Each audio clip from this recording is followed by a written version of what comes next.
Hello, hello, hello, hello. Does thou hear if the me? Because if you can, then that means everything should be actually going a-okay. Hello, everybody. How's everyone doing tonight? My name is KG Prestige, and welcome back to another exciting edition of the PokéPod World Podcast, where me and my pals gather around to go and talk about things that have happened within the past week. Of course, there's a lot of great things that went down, and of course, the episode came out for the Pokemon, I was about to say the Pokemon Sun and Moon series, but there is no such thing as that no more. It's just the Pokemon series. It's still so weird to still just call it Pokemon, and that's it. There's no extra subtitle to it, but whatever.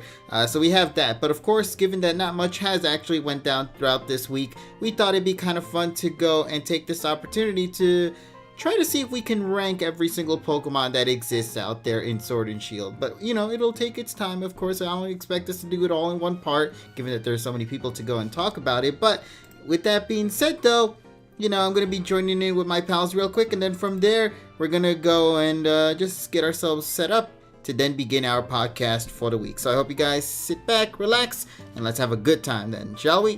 So let me go and join in with my crew right now. Hello? Hello? Who are you? Who are you? Please exit through the rear door. No, really, who are you? The guy in the middle You there. heard that, man.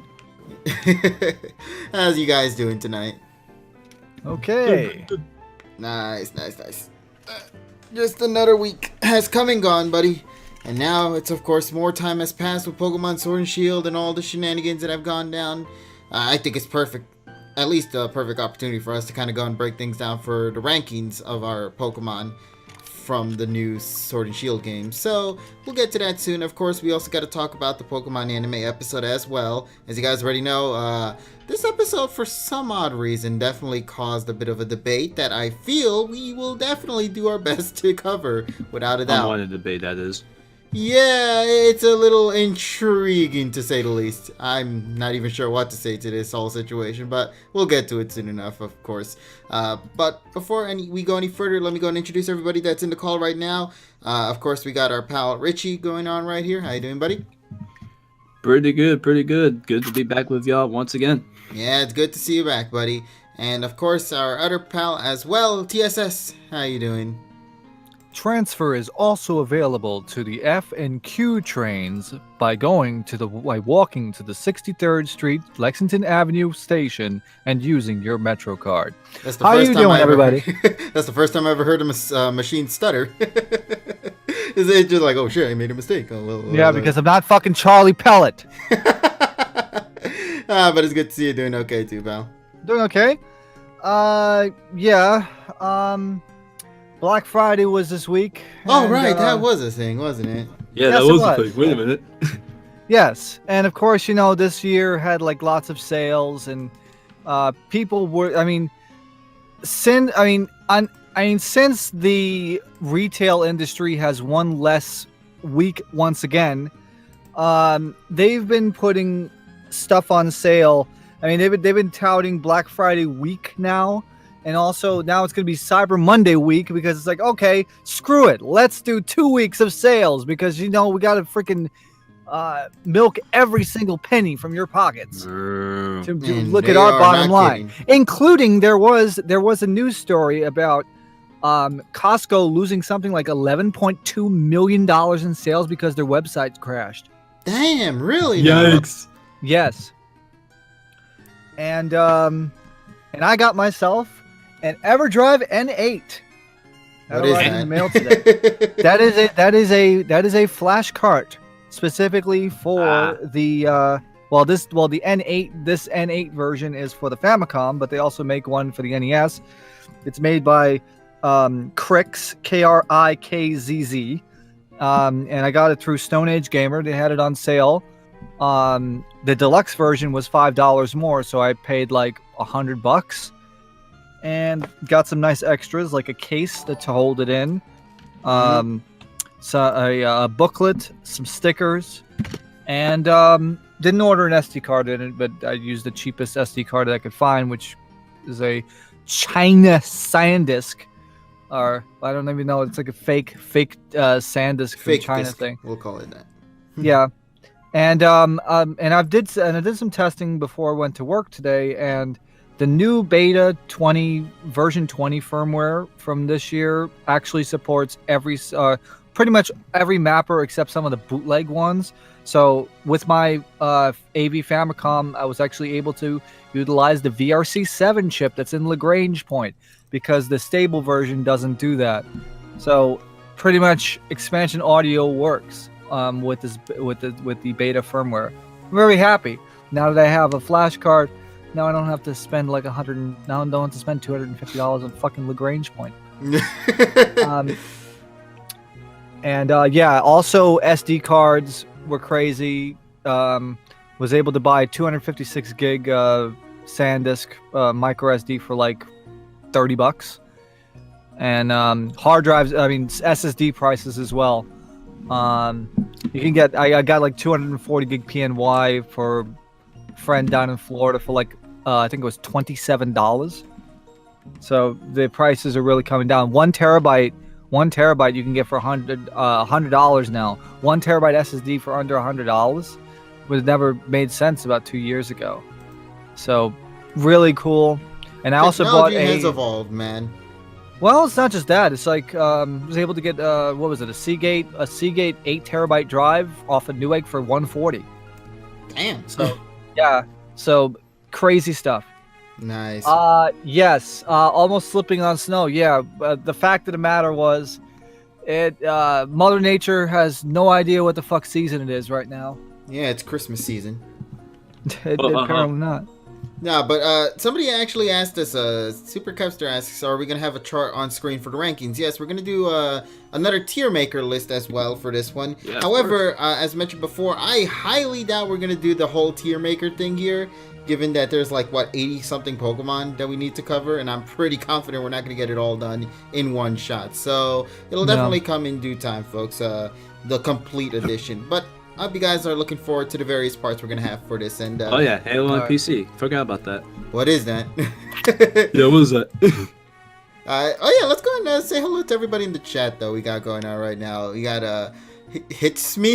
Oh jeez. Hypra, Galar, Onion Ninja, Eevee. Who else we got? Of course our pal Red Dragon Emperor Ash right there as well. John Game, Donnie, Sonic XD. So many folks of familiar faces I'm seeing right here. God Green HX. How you all doing tonight? Hopefully you guys are having a great time. A great Monday. I know Monday's everybody's favorite day of the week, so of course everyone's already in a happy-go-lucky attitude. Except if your name is Garfield, then you hate the week. Oh yeah, of course. Lasagna Mondays. I was watching that fucking movie yesterday. Why? Watch a movie. Get the fuck out of here. Watch fucking Garfield and Friends from the fucking 80s. Lorenzo Music, motherfucker. Oh, is that the one where the whole John Dance meme is starting to come from? 2004 Yes. movie, yeah. Well, yeah. The John Dance meme is from the original series back in like 90, 89 to like 94. Dude, that meme has made me want to go and take this shot to watch it. I love that dance meme. It's so great because there's some very good ones, like the Wii Shop channel one really got me. Or the other one where it's like, the other one, I think it was like an AOL insert or something like that. When you turn on AOL for the first time, it's like like that kind of noise. Wait a minute. They did it to the modem, the fucking AOL dial-up modem. Yeah, so they did John dancing to that shit. It was great. Well, that's actually period accurate. Yeah, so overall, I think that was the intention, though, and they nailed it on that part. But hey, $9.98, 6 months subscription. Thank you. Thank you so much, man. I absolutely appreciate it. To everybody here who has been joining us every week, and for all the things you have done, folks, it's been absolutely amazing.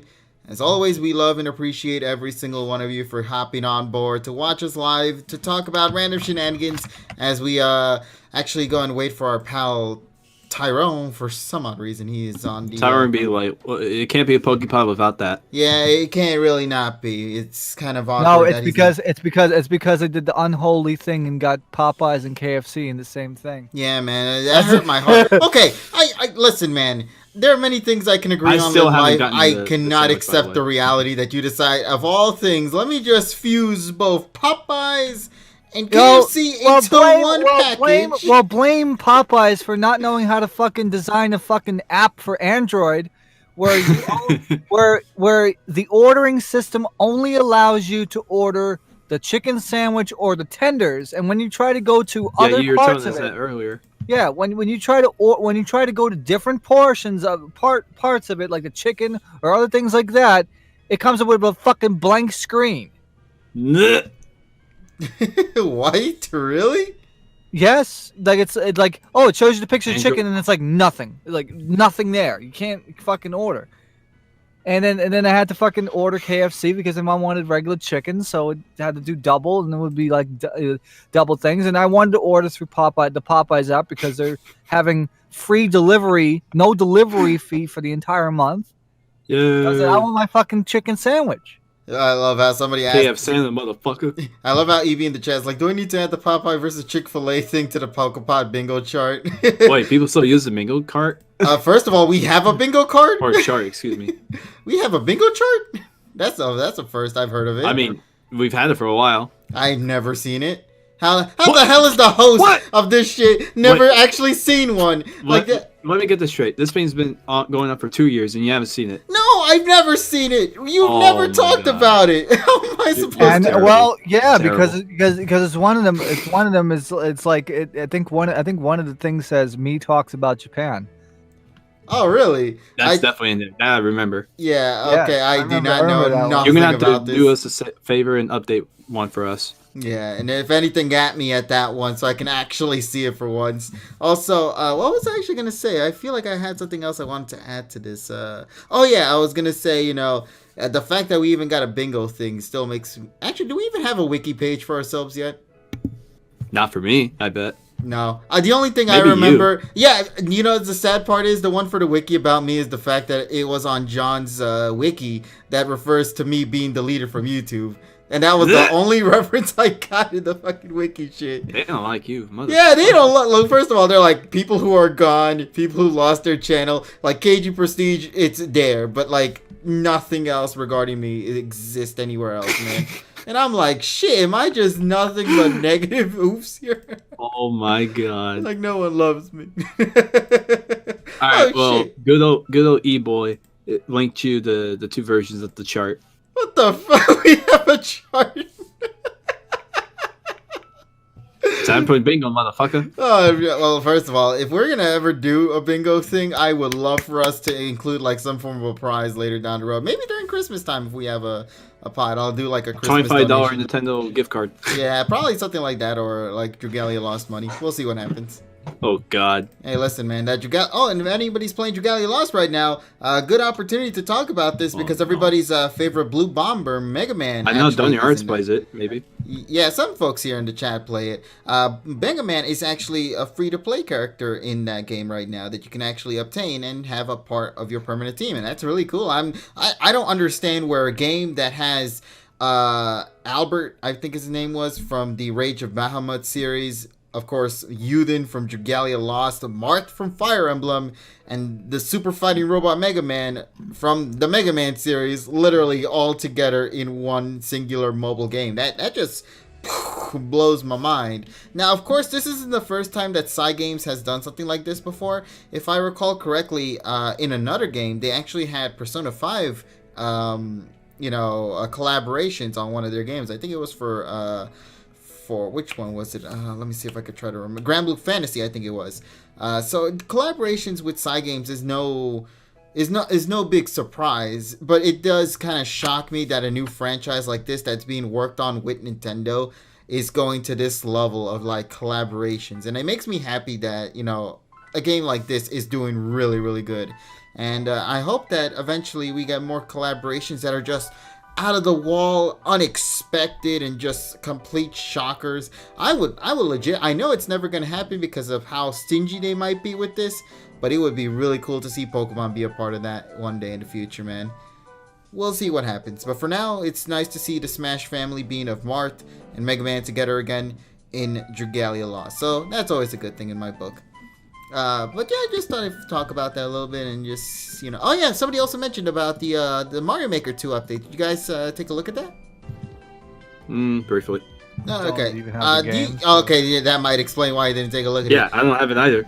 Okay, so to clarify in that situation, Mario Maker 2 got after how many months now, a big update that will be coming in just a few days that will include a couple of new enemies and new obstacle objects for you to go and play around with on the building mode, including like frozen coins, Pokey, the yellow giant ass thing, and Spike, the one who throws that giant ball everywhere. So they're including that, but the other thing that's going on with it is that they're including a brand new mode, I guess, for the Super Mario Bros., the original one, that allows Mario to turn into Link from the Legend of Zelda series. But it isn't like a simple Mii costume or not Mii costume, I'm sorry, just a regular costume.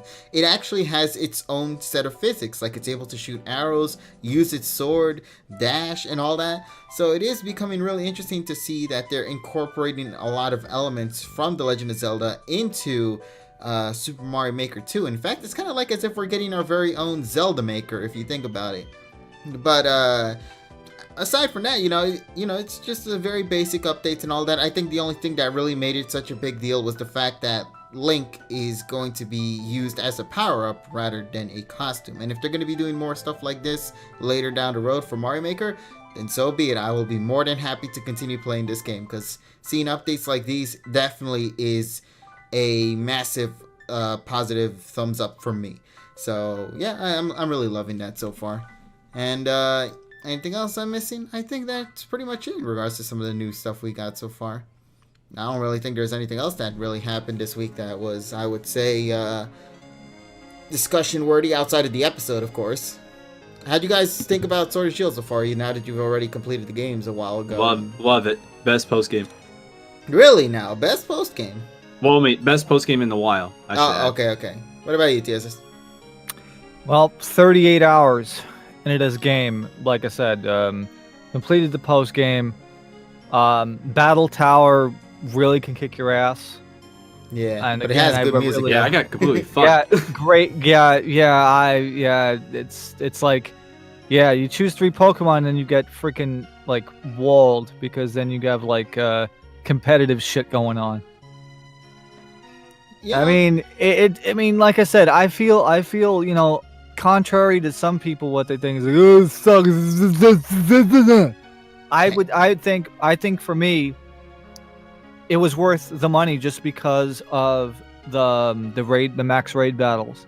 Yeah, the max raid battles are a big step up in the right direction. Yeah, I enjoyed. This is probably the most I enjoyed a Pokemon game since Gen 5. Nice. Yeah, like I told you, the raid battles are like one of the rare occasions where I legitimately can lose often.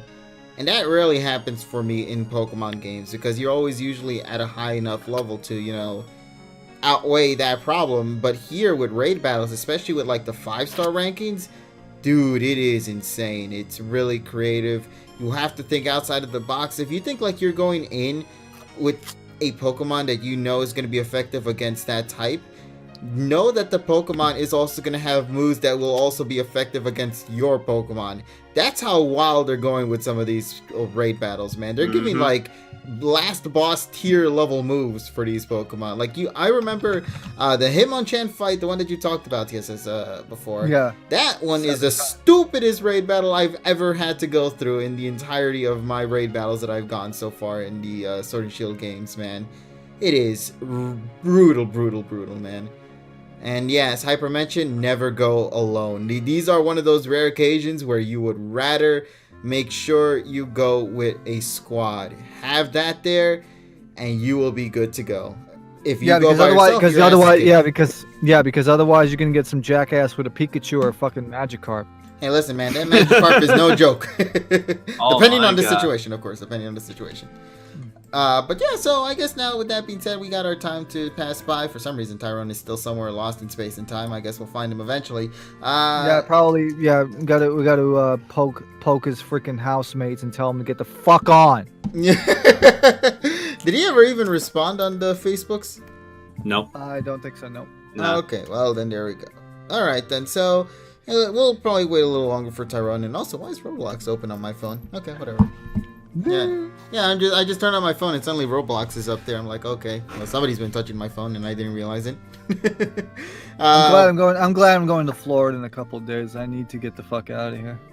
Florida of all places, though. What Florida. Well, yeah, because I'm visiting some family friends down there, and also some. Oh and yeah, also I knew my that, uncle. but the viewers don't know. Viewers don't know, but it's like, I'll still do the PokéPod from Florida. That's fine because, well, it doesn't fucking matter. It's just that it's gonna be the microphone will change, but nothing will, everything will be fine. Yeah, you'll just be having a chilling good time, man. That's always good to hear. Right. Also, apparently, there's gonna be a little bit of a cold snap. So it's gonna be because of this Oh, weird ass no. weather. It's really Yeah. like this weather is just getting more ridiculous by the day, man. I don't even know how to feel about this no more.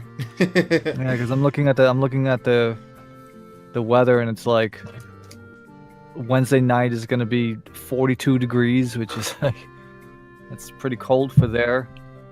Damn. But man. it's supposed to moderate. So okay, but again, it's very weird time. Like at least I wasn't gonna leave tomorrow because tomorrow it's only gonna be like 60 degrees over there. So it's like Woo! That's like 60. it's like 15 C. That's pretty fucking cold down there. Wait, did you say 15? 15 C, which is 60. Yeah. Like- So. Yeah, and the low is supposed to be like 41 Fahrenheit, which is 3. Yeah, it's not that bad. Well, Hopefully it's it's bad not. for them. It's bad for them, but not Yeah, for because us. they're Yeah, spoiled. we're good. We're good boys. We're fine. Yeah. All right then, guys. So now that some time has passed, why don't you guys say we go and have a little bit of fun with the tier maker thing? Then why don't we? Yeah, let's. Let's do it. Alrighty then. So just to clarify, folks, one of the things we have to specify is that, well, we're not going to be able to do all 90-something Pokemon because this includes all the brand new Pokemon. It includes the Galarian forms, and I'm not sure what else to include it in this as well. But we're going to do our best to try to go at order in regards to all of these Pokemon, and hopefully we can have a good debate about it, what we think it ranks in. Of course, we have various different rankings from S, A, B, C, D, and all that stuff. So without further ado, let's go have a good one, ladies and gentlemen. So straight on to our little mini debate into the world of Sword and Shield. So let's get at it. Now, to kick things off, though, of course, with every single new entry of the series, we always have to go and dive straight into none other than the starter Pokemon. They're always the ones that go first, are they not? And who true. is normally the one that tends to be the first one? The grass typings, no? Well, at least I Yeah. hope it is. Yep. So, as you can see right here, we have a list of S, A, B, C, and D. I feel like there should be another ranking for this one. Like, there has to be an F somewhere, but I think S, A, That's B, good C, enough. D is good enough. Yeah, it's only like 80 things anyway, so we'll be fine with what we got for now. Yep. But, as you can see, folks, we have this. And I'll give you a good example. For example, like the starters, they could be, let's just put them in trash tier. Right, there you go. And as we do that, we're going to go and give our debate. We're going to discuss. We do like we did last time. Except that's the wrong order. Oh, I'm sorry. Grookey goes dead last. There we go. Perfect. Now, with that. Damn. Yeah, there you go. KG, you have nothing to say about the fucking starters because you're a wimp. Then fucking put your starters in the box. Hey, listen, man. I will say fucking right whip. now. You're a fucking wimp. No, I'm not a wimp. These Pokemon are absolutely atrocious in my opinions outside of their original forms, man. I do not like their final evolutions or anything whatsoever outside of their singular first stage, man.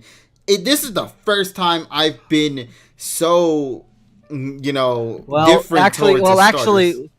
Actually, this is the first time in a long time where we had monotypings for the end starters, so they're actually fucking useful for once. Yeah, it's just fire, grass, and water. No, there's like nothing else included for them, correct?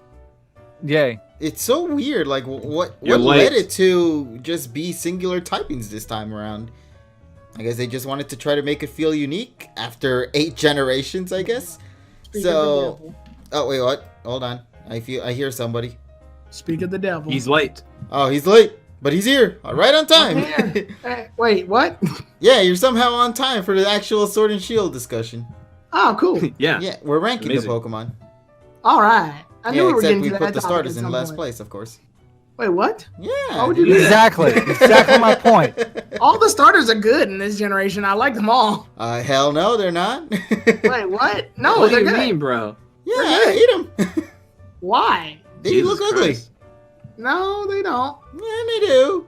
They don't, though. Yeah, you're right. Are you doing this to patronize everybody again? No. It's a it's legitimate actually being real. opinions this time around.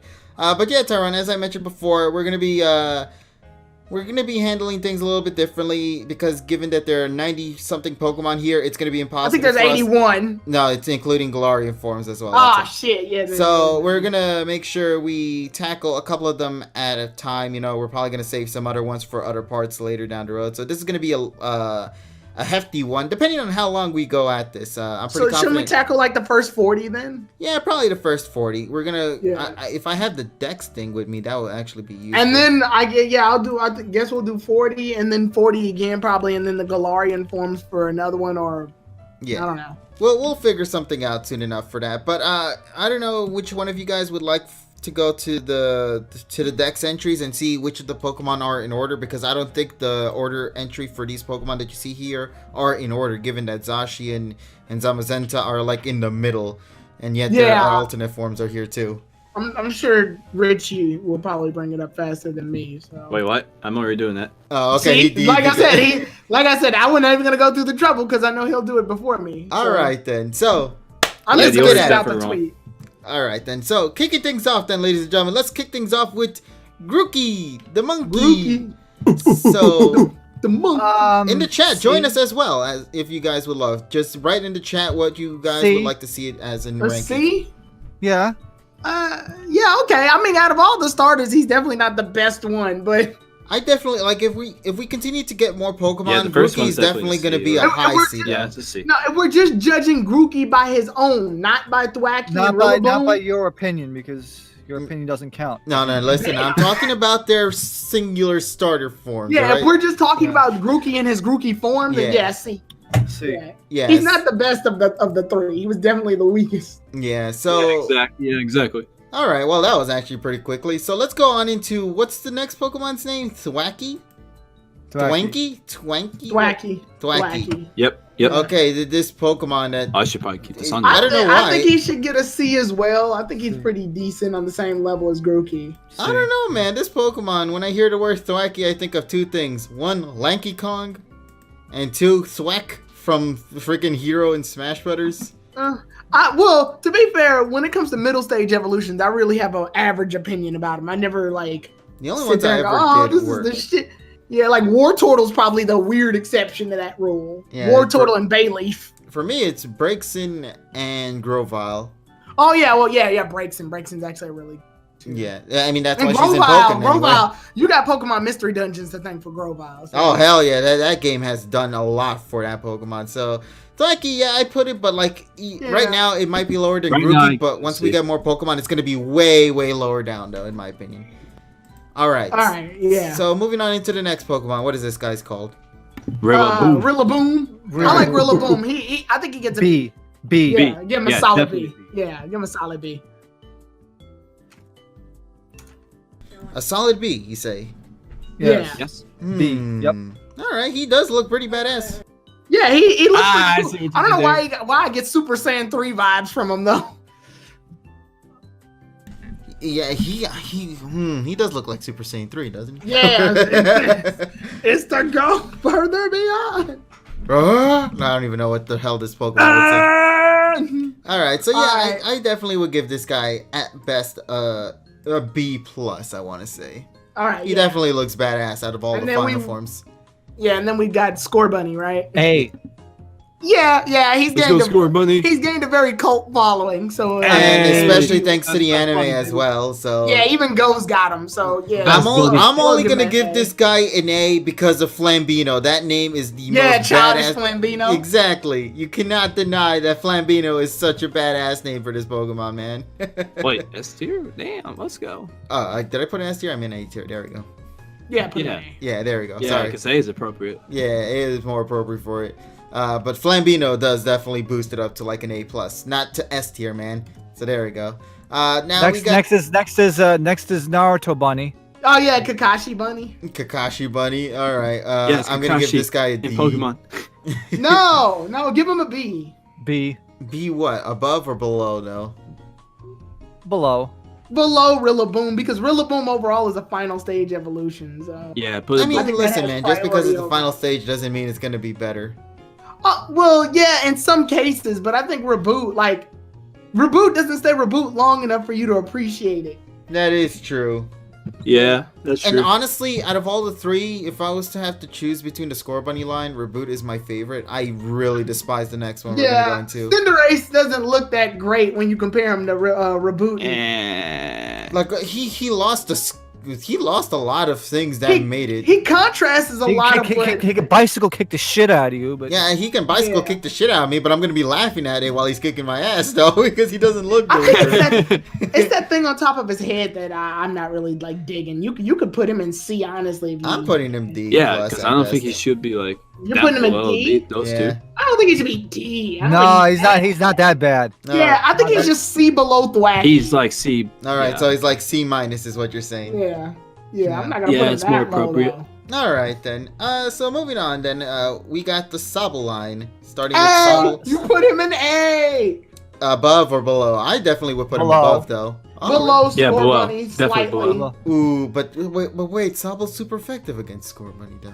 That's true, but No. Also, the Score only reason Bunny- why I put it look, I'm above. throwing my bias out of the way. Normally, I would put Sobble before Score Bunny, but Score Bunny's more marketable.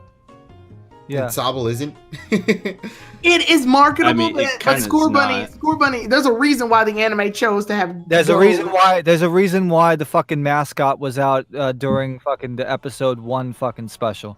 Yeah, there's a reason why. Market, baby. I love Sobble more than Score Bunny, but I'm throwing my bias out the way right now for this one. Alrighty then. So well, I mean, it's still an A tier though, so it's still not. Yeah, he's still A tier. Yes. All right. So can I at least give this one a D? Drizzle? No, I like Drizzle. No, He looks He throws horrible. water balloons. No. Look at his coloring though. That shit is atrocious, man. That's like Put him- neon colors. Okay, let's compromise. Put him as the C, but put him below Cinderace. Okay, Yeah. okay. Just out of curiosity, outside of you, Tyrone, what do the others think though, Richie? I think it's appropriate For what? That's fine. for below Cinderace. Okay. Below Cinderace, sure. All right, then there we go. I just wanted to make sure what Yeah, everybody else let's thinks. Because he's not shit. Yeah, No, he's but not he looks shit, Yeah, though. Yeah. All right, now this one's controversial as fuck. I think what you have to do. I think what you have to do is have Inteleon on your team first, then It's make that a fucking decision. mascot from that It's PlayStation 1 game. A. Give it an A because of Snipe Shot. Snipe Shot's fucking No, cool. because yeah, come on, it's fucking it's fucking It's James GoldenEye. Bond. It's fucking GoldenEye and a fucking lizard. That's the best fucking shit ever. He earns his A. You got to use him to truly appreciate it. Okay, The but Snipe where Shot's would the I shit. put him though? Above or below? Put him above Sobble, but below Score Bunny. All Yeah. right, that makes Yeah, sense. exactly. That's Yeah. how you do it. All right, That's then. how we do it. Richie, now just to make sure, what's the next Pokemon in the line after these The starters? next one is Blipbug. Oh, it's the bug Blipbug? Pokemon. Okay. Ah, okay. Yeah, it's that You little know, midget. you know what? Well, you guys go ahead. Alright. I'll say mine after. Blipbug looks so weird to me, honestly, because of those. Got an interesting shaped head. Yeah, it's like what the hell happened to? It's like Stewie's football head, but instead of just being on the other, it's like flipped It's now. D though. It's D though. Yeah, I'll say I think D's this form. appropriate. This form is D, but after that, things get better. for it. Yeah. After that, it gets Yeah, things hot. look up. Yeah, So- this so guy it's- looks a little bizarre to me. It's I love D him. but- only because like I get what they're going for. They're going for the nerdy schoolboy caterpillar, the bookworm essentially. But this just I don't know. It feels like it's too much. I feel like it's just that his oval-shaped head is a little weirdly shaped, Yeah. as weird as that sounds. But whatever. All right, moving Like on in into real the- life, this thing wouldn't be able to support its own head. Yeah, it just fall. Yeah. All right, next one is Dottler, right? Doppler. Okay, this guy is badass. I love his whole, sharp-shaped body, man. It Yeah, I like a- that too. Either C or B. It looks like as if it's ripped out of Super Mario 64, man. I'll give him a C, but after Grookey. Oh, ooh, I Hmm. You don't want to rate it that I high? want to give him a B minus. Not above A Cinder. B? A B minus. Okay. Well, then let's give him a let's Also because I have him in my team, so let's I'm give him a appreciating high that. C because I feel like his evolution will probably take on the rest of the. Oh shit! Is that a ladybug? Kind of. Yeah, that's a ladybug. Orbeetle. Dude, that shit looks amazing. Orbeetle's dope. Orbeetle looks like one of Eggman's badniks. Also, does it have a Gigantamax form? Yes, it does. It looks like a UFO. Mhm. Really? It has a Gigantamax form? It looks like a UFO. That shit is Yeah, so so- cool. It's Yeah, pretty so- fucking I've dope. never Yeah, seen it though. you could put that above Rillaboom as far as I'm concerned. Yeah. Damn. I just love this Blipbug's journey. So yeah, we'll give it that. Alrighty then. All right, who's next, Richie? Are we counting like Galarian mons or just? No, we're just counting Pokemon strictly from Galar. And then later we'll do the Galarian. We'll do the forms. Galarian form regional variants later. Okay, because number 13 was going to be Caterpie, but since we're not doing that, Yeah. Rookidee at number 21. Rookidee! I love Rookidee! I love Hey. its evolution line. Yeah, give it an A. I love his Hey. design. The A only for thing effort. that's holding me And- Effort. And he's pure flying. He's not normal flying like the other ones. the only thing that's holding it back for me from making it an S tier is just those eyes, man. That's really it. Really? Yeah, Well, because- that's. You want to know what I don't is see a weird problem about with the that? eyes. Rookidee's eyes are so like, hey, I'm gonna evolve into Corviknight. Like, Yeah. these eyes, like if that was a dead giveaway. But yeah, everything else is perfect. I would give it a high A. Shit, Okay. I'd probably give it Yeah, above Score exactly. Bunny. You would. I'd give it above Score Bunny because they didn't reveal him like so soon. Yeah, like you thought Corviknight was gonna just be it and that's it, right? Yeah, I thought Corviknight was gonna be the next Skarmory. Like it had no forms I around always it. thought, like for me with Corviknight, I always thought it was gonna be the next. What was the one from Gen 5? That Volcarona, whatever it was called. Oh yeah, like where in it that takes forever. status. Yeah. I'm Oh, giving God. Rookidee this because Rookidee's pure flying too. Because most regional birds are normal flying, which means they don't have that resistance to fighting.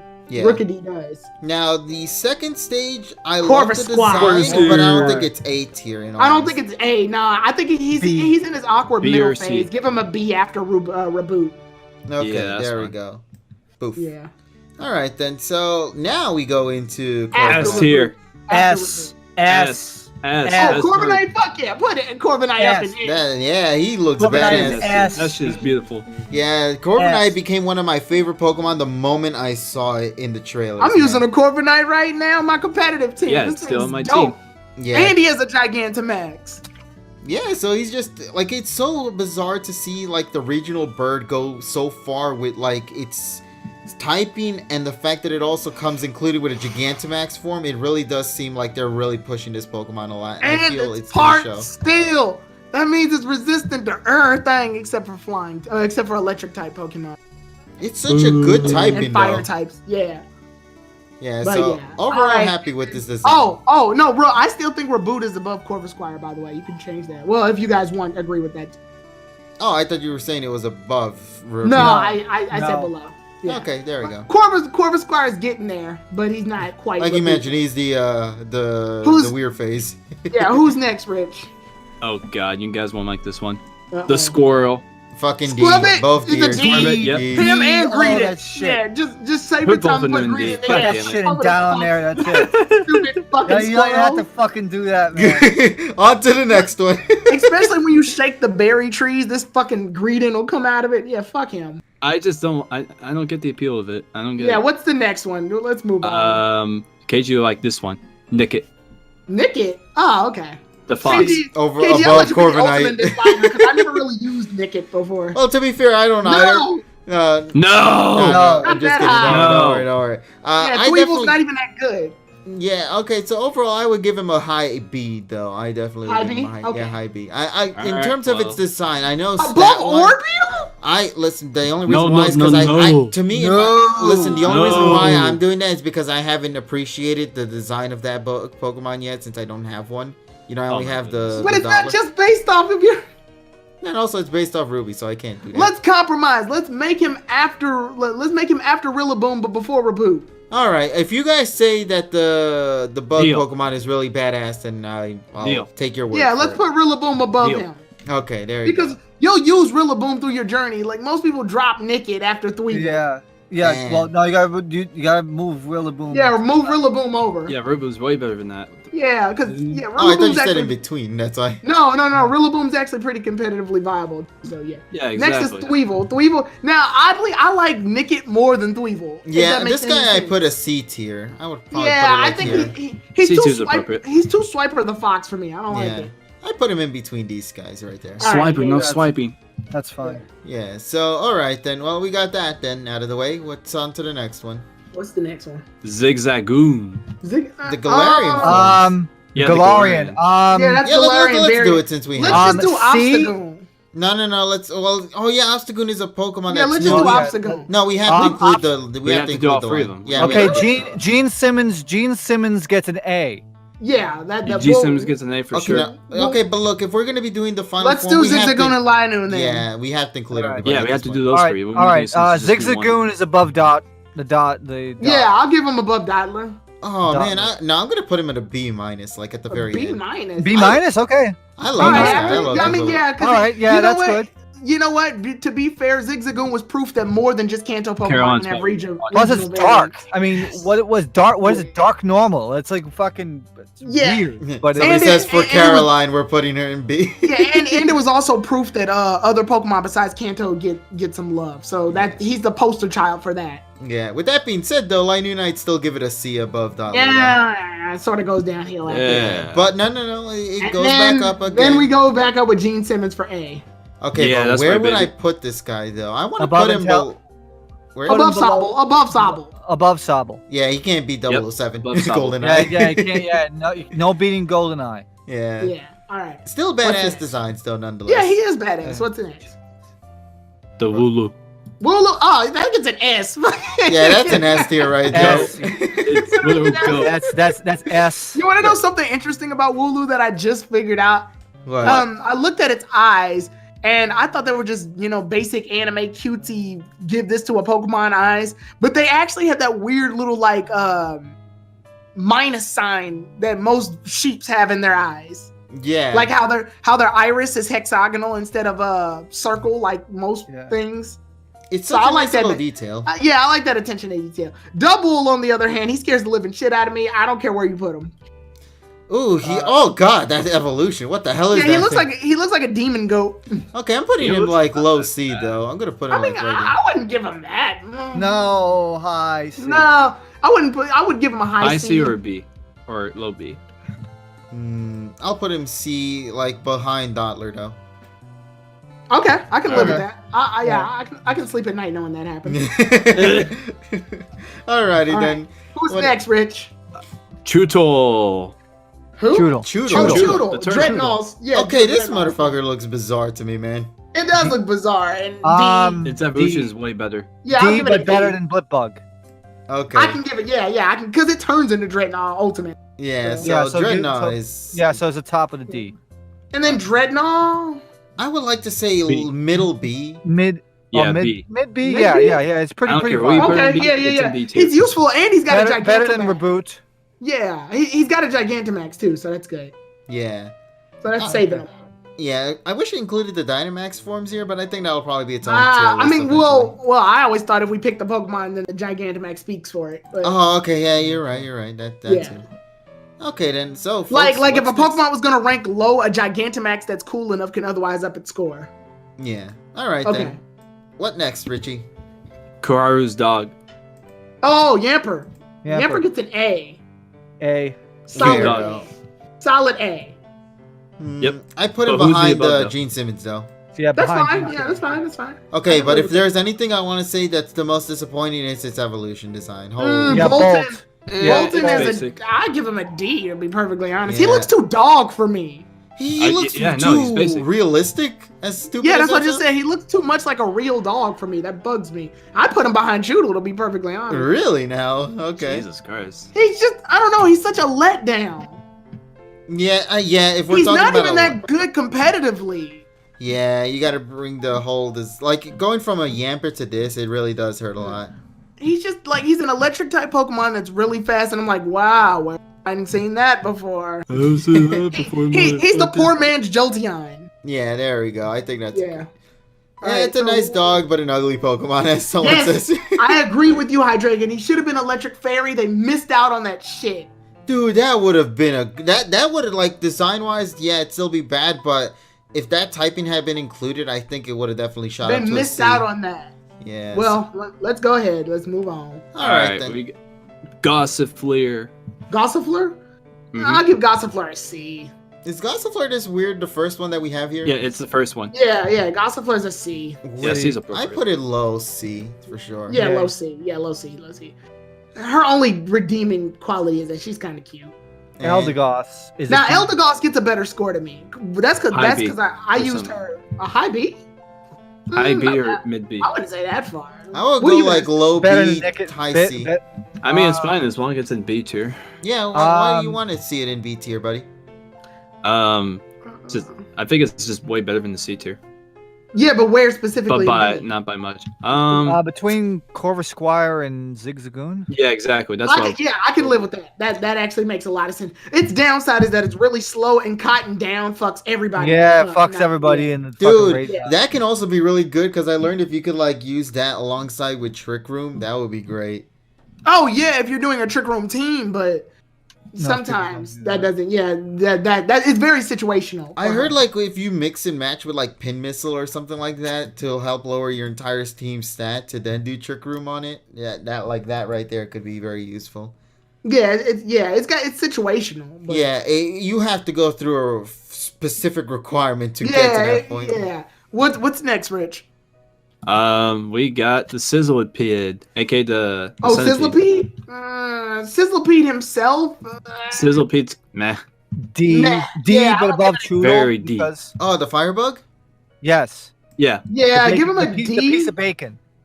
Yeah, but give him a. I did think he was a piece of bacon at first.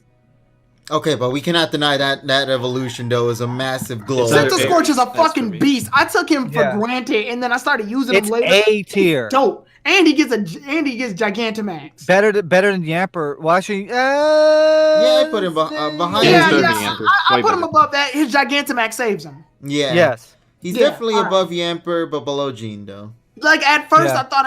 I thought having a centipede Pokemon would be weird. No, this thing's dope. Yeah. It's very fucking awesome. it's fucking great to have Firebug. Yeah. I've Yeah, never it's really good. I've never appreciated bug Pokemon in my life, but dude, The only this thing guy it has did. to worry about is rock types. That's like its biggest problem. But other than that, it's good. Yeah. Yeah. Without So a what we doubt. got next? What's next? Rich? Next On a one, side note, I will say Gen 8 does a really fun job with type matchups. Yes. we got Roly-Coly. Roly-Coly. Roly-Coly. Oh, fuck yeah. Roly-Coly. For the You know memes what? I alone, love I give him a Roly-Coly. low B. Yeah, no, but give. But like Yeah, I you can't can put give him above Zigzagoon. And then... Yeah, we can't. No. We can't. Yeah, you can. Yeah, put in low B. He's- Yeah. He's fun, but at the end of the day, he's a rock type Pokemon. It's a fucking wheelbarrow with coal Yeah, in it. he's fun, but he's Galarian Geodude. Like, But a really badass Galarian Geodude nonetheless. Geodude, yeah. All right, so that means next up is I don't like this thing. You can put it. I'm personally saying Sparkle. D. It looks ugly to me. It looks ugly as fuck. Yeah, C or D. I would Um, put him. C above Nicket's evolution.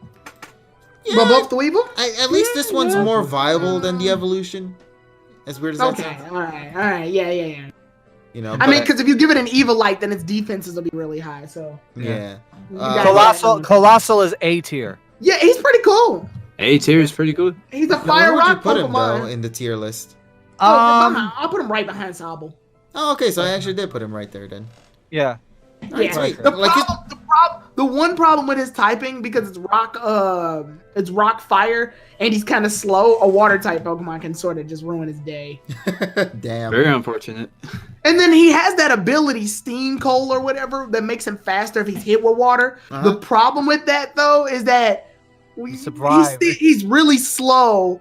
So and he still has the 4 times weakness to water. So even if those two things are met, That seems like a shitty ability. right, Yeah. his ability almost works against him. Damn, that's unfortunate. How did they think that was gonna work?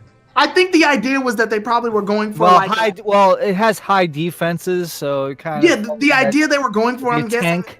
they probably wanted you to hold a berry that makes it hold off against water moves for a bit, then use the speed boost to ultimately beat the opponent. Yeah. But too many things are Too many things Yeah. happening all at once. Oh yeah, it also activates if it's hit by a fire move, but it's so conditional. Damn. Oh yeah, So, rapid spin colossal. Yeah, that's actually. Yeah, that is good though. What else do we got? All right then. Next. Oh, we got some dangers coming up, boys. We got Aracuda. Oh, Aracuda, the little fish that KG that thought was was just Cramorant's gimmick. Yeah, and also that I thought was a To be common fair, species, KG, and I was found the first fish, To man. be fair, I thought it was just a fish that Cramorant had in his mouth too. I didn't think he'd be his own Pokemon, but Yeah, exactly. so that's pretty cool. I'll give him a C just for that, a high C Yes. just for that. I'll I put see. him in between Zigzagoon and in the It's Lanoon. polygonal Pokemon. That Yeah, high. between Lanoon and Doodlelot. Okay, now Yeah. Barraskewda is actually really, really good. He's It's competitive. a B tier. It's a B So tier. we'll give him a B B tier for yeah. sure. Where would you put him, It's though? like a truck. But above Roly Coly. Okay. Roly Coly Oly. Nice. Like this design is like one of the rare fish species that I absolutely adore. Yeah, he's actually, and I like the name Barraskewda. Yeah, it's absolutely fun. All right, what else we got? We got moving Ugh. on. I don't like this one. Galarian Meowth. Next. Well, hold on. Well, you We kind of got to do Meowths because Yeah, his we have to. evolution Yeah, is because it's a Galarian So, form. next, Berserker. Neckbeard gets a D. Yeah, I put him in a D. Yeah, and he looks then I put ugly. his other And one I as a hate D. the fact that Meowth gets 2. Yeah, That's so silly, they both get D. Well, I put them Yeah. above the squirrels, though. yeah, Yeah, yeah. that's fine. Okay, it's better than the squirrel. I Yeah. can live with that. All right, what's next? Oh, man. I don't know how to pronounce this one. Milcery? Oh, is that the weird jelly Pokemon? Melcery, yeah. Melcery, It's the- yeah, Melcery. Yeah, Melcery. It's the cake batter that turns into Alcremie. All right, then. So there's this little blob that looks like a Cake Kirby batter enemy. gets a D. A D? Really? It's got a unique evolution thing going for it with the spinning. Okay, C rank. Let's give it a above- C above- right by Flossiger. All right. Yeah, C is fine. Okay, there Yeah. we go. Yeah, there we go. Yeah. Now for Alcremie, I think that's the one. That's Alcremie, I'll give her a. I give her a She's B better- minus. She's better than Roly Coly. She's a B. Does she have Yeah, like a yeah. giant Gigantamax form? Yeah, she Yes. does. She has the giant cake. It's form. really fucking cool. So yeah, I give it above Barraskewda personally. Oh, really? Now I put in between, but The whatever. I'll get the Gigantamax save. Yeah, Oh yeah, Gigantamax right. is better, Gigantamax does Yeah. boost it up a little bit. Yeah. All right, there you go. Okay. There we go. All right. On to the next one then. Oh, I'll here tell comes one of my unique favorites of this fucking generation. What? Applin. Applin? Oh, D. Well, I man, have that's the something. grass I have evolution. something personal against Applin, but go ahead. Appletoon, baby. Appletune. That was Okay. my Wait. Yeah, fuck Richie, you. Richie. Let me ask this. How would you rate Applin by himself, not knowing that he evolves in a Flapple or Appleton? D. D? Where? Okay. I mean, it's just an Yeah. apple. Yeah. I don't. It's just I see. My problem is that most food Pokemon, because I like Vanillite. My problem with food Pokemon though is that normally the Pokemon is made around it, and then the food concept is sort of on it as a Pokemon. Applin's straight up a fucking apple. Like No, but Yeah, did you see the spikes Twitter between image? his eyes, I saw the it's still inside an of it. apple. Yes, I know what it looks like inside, but primarily it's an apple. Yeah, it's just an apple. Yeah. Also, I just want to say, the thing that makes me appreciate it is that it reminds me of like Banjo-Kazooie. As weird as that sounds. Yeah. Or like some of the bosses Now- they have. I will say I like its evolutions a lot more though. All right, so which one goes first though? The apple Yeah. or the other apple? Is it Appleton or Flapple? No, it's Flapple, then Appletoon. Okay, so it's Oh, Flapple. Flapple's next. Okay. I didn't really get to use Flapple because he's not in my. I never catch it in any of these. He still he like at least out of the apple design, he definitely is a step up compared to Applin. That's for sure. Maybe a B. I'll give Flapple a C. I want to say a C. Yeah, I'll give Flapple a C. I'll put that's him fine. like right there. Yeah, below put him that. right there. Yeah. Okay. Yeah, there you go. Next is Appleton. Okay, this guy he That's my gets a favorite. B. You know what? Appleton's growing on me. I like him. Yeah, high I B. really like I would put him high B. I'll give him a B. I'm gonna put him above Fuda. Nickit. Okay. Yeah, that's fine. All right. That's fine. I love the design. He's great. Appleton's growing on me. No pun intended. It's really Yeah. good. He's a big boy. Yeah. All right. Next one. Ooh, we're coming to the memes now. Uh-oh. Let me see if it's on the. I don't think you're that scroll down. Farfetch'd, the Galarian one. Oh, the Galarian one. Yeah, the Galarian one. Well, I guess- The yeah, regular where is it? one gets a C. I don't Oh, even yeah. see I Galarian don't even Farfetch see. in Yeah, here. I don't see Galarian Farfetch on the list. Hmm. We'll just rate it's Farfetch. 218. No. We know that. I mean, it's not on the tier list. Oh. Yeah, that's for weird. some reason I don't see it in the tier list. I think they. That's fine. But That's Surfetch, fine. but Surfetch We'll is just there. rate Surfetch. Yeah, we'll just use Surfetch to be like the judge of both. Surfetch is way better. It's essentially the same damn thing. So Surfetch Surfetch gets an S. an S. No. Nah, He's a A. B. I would give I'll him give an him A. If you I'll give him a high if B. you're on fucking opioids, it would get an S. I'll Dude, give did him you a not high- see that masculine bird of amazement right there? That's I'll give him a high B because even though he's an evolution of Farfetch, he's not that great. really now. Not really. Aw, I was kind of hoping that would be the case. I mean, I'm fine with B. Because I'm fine with they B. gave him the fighting typing. And Yeah, the problem with that fighting, is that it common. fucks him over. Yeah. He's actually better off being part flying. Damn, that's unfortunate. Yeah, exactly. Yeah, so the fighting typing kind of fucked him. Oh Yeah. well, Oh, I would fuck. put him above these Pokemon though. That's fine. I think it's funny that he's by Corvisquire because like Corviknight and him fight. So Oh, okay, that actually works. Yeah, they don't like each other. Shit. All right then, Um, buddy. On to the next one. All right, this one's definitely on the tier list because I see it. Galarian Stunfisk. Oh, you know Stunfisk. what? I'm not gonna put him high personally for me, but I like his gimmick. He's a ground they're steel, too- isn't he? Pretty B. interesting. We'll give him a B after Roly Coly though. Okay. Yeah, low B. Little yeah. B smart. I like the fact that he's a trick Pokemon too, like one of those like Yeah, it's a when trap. you- It's it's a trap. in the open It's world. literally a trap. Yeah, I like that. He's a bear trap. I like that idea. What's a bear trap? Like, If you, Yeah. it's in the name. What it is. Oh my Trap bear. god! It It's traps like a hidden, bear. it's like a hidden, yeah, it's a hidden trap. Yeah, it's like a small little like trap and like when oh you step in shit! I see it now. Okay. Yeah, when you step in the middle, it clamps Come onto on, your man. leg. Oh my god, that actually looks really cool. Oh my god, KG, that was the whole gimmick in the game. Boo! All right, let's move on. What's the Gee- next Pokemon, Richie? Jesus To be fucking fair, Christ. Jesus Christ. I never discovered it myself though. So how am I Damn, supposed you're to doing know? right. let's move on. Look, Galarian I Corsola. okay, this guy gets an A. Ursula. I would put him It gets an an A. I like the idea. I like Yeah. its concept. He's dead And also. weirdly enough, Better weirdly than enough, better than Colossal? No, it's not. It's not better. No, I would put No, hell no. Ursula as above Colossal though. no. Well, to be fair, if you ask which one's more competitively viable, actually Corsola as it is better than Cursula. Evil Light Stone. All right, so I'm gonna put this guy above this and then Ursula below. There you go. Yeah, Evil Light Stone. Yeah, A for the Corsola we killed. There you It's go. a really defensive, bulky, like it's a good Pokemon. I love the Pretty gimmick much. behind it. I hope Misty. love it, if yeah. Misty comes back to the anime, I hope she comes back with a Cursula though. You're like, what the hell happened to That it? would Oh, actually be kind of sad. it Yeah. died. And they're like, shit. Yeah. Rest Oh. in peace, buddy. Yeah. All right, next. We got Impotent Boys. Impidimp. Oh, Imp the Dimp. Can you believe they still haven't revealed Impidimp yet? For that alone, he gets a D. They tier. completely forgot I'm about just this guy. Shit. Yeah. kidding. Yeah, so I'm gonna put him at low C. Low C, that's fine. Yeah, that's fine. Yeah. I mean, Its evolution gets better anyways. Yeah, it gets better. Yeah. All right, then. I so like this. I like this thing a little bit more. More grim. I would like to give him a high Well, C though. That's fine. I'll I put can him live in with that. between Zigzagoon and the Barracuda thing. Barracuda. Oh, okay, that's fine. And then last Now but not this least, thing, we got Grimmsnarl. Grimmsnarl. He gets, I want to Grimmsnarl. say A, honestly. Its An Gigantamax A? is a fucking nightmare. Yeah, his Gigantamax is fucking creepy. So yeah. Yeah. And I love it. I would put him here in between. Like, I would put him below the, I'm mostly giving him this because of Said Marnie. Scorch. So, yeah. yeah, his Yeah. his Gigantamax is absolutely monstrous, man. It's yeah, crazy. It's crazy. It's fucking crazy. Yeah, so I definitely appreciate it, like, right there. He definitely is like a mid-A without a doubt. Like, Right, stat-wise who's- and not anything of that sort, I think this is the perfect spot for it. It's pretty good. Yeah. So Yep. who's next? We got Hatena. Hatena. Oh, shit. it's this Kirby Okay, enemy that so- looks like it's gonna be a okay. villain. Hatena and Hatterum. They're They're the same, I would say. yeah. I think they're gonna probably play out the same because we already know what we're leading up to. Yeah. So Hatena, I would give Hatena a C. I didn't even really like. It didn't really stick out until it evolved. I would put it below Dottler though.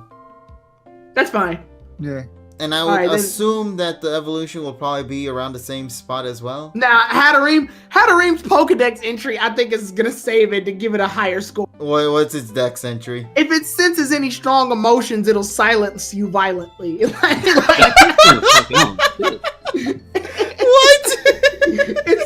It said, It's so stupid. imagine if you're having a bad day, you come home and the minute you start to break down, fucking Hatterene beats the shit out of you.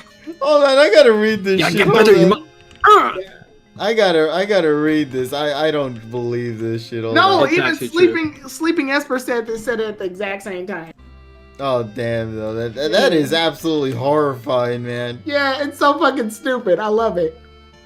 How do you even For spell that, this Pokemon? I would give her a B. I would give her a B just for that bullshit. A B. I would put it like mid B then. I would definitely put it Mid-B? above Sernite though.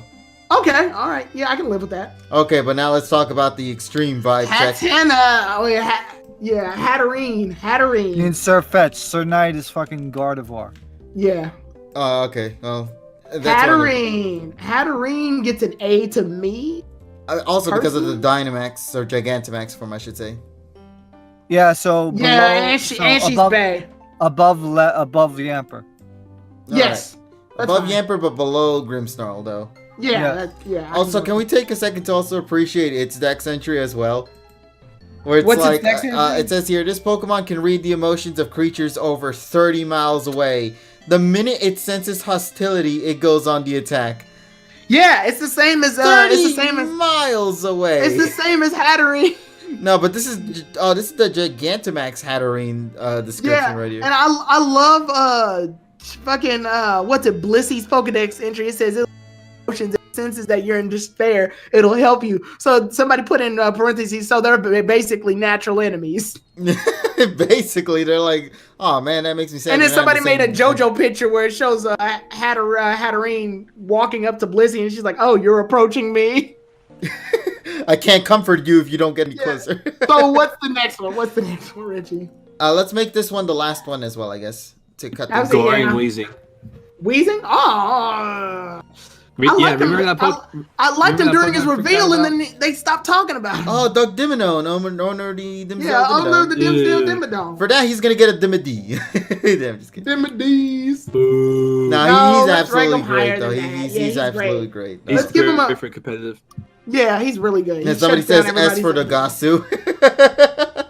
I see. I would give him a B. He shuts down everybody's abilities. That's actually good. Okay, Oh, yeah, well, that's fine. I can live with C with an S too. You think S tier would be? Yeah, because Doug Dimmadome though is great. Yeah, Doug Dimmadome. Listen, man, and also he has a unique typing. We cannot deny that, like a mixture of fairy and poison, was it? Yeah. Yeah, like Yeah, it's pretty amazing. genuinely, I think from just the meme alone. Literally, his only threat, I think, is a steel type. Well, at that point. Hyper Hydreigon says it kills Shedinja, so yes, yeah, it gets S. yeah. If Yeah, it because kills Shedinja, Fuck it gets Shedinjas. S. yeah, because Shedinja can't use Wonder Guard because it suppresses the ability. So Shedinja is just a 1 HP. So yeah, yep. Yeet. So it could be. It's the only Pokemon that could be fucking Shedinja. So it's It can S. stop. Yeah, it can stop speed boost. It can stop It everything. can stop disguise. Oh my fucking god. It's so fucking good. Yeah. it's Wow, really not good. thinking about it. Yeah, I would put him above Wooloo then. Oh, yeah, you like know what? Yeah, competitive for wise, we competitive got wise, yeah, for Competitive-wise, competitively It's viable. way better. Yeah, Ironically enough, Corviknight's the only thing I think that can beat Steel type. yeah, because it's a steel Yeah. typing right there. Dimmadome ain't Yeah, playing around. and plus, what are you gonna have? Fucking unnerve? Who cares? Yeah, Corviknight's Yeah. gonna kick his ass. Yeah, that's fine. That's fine.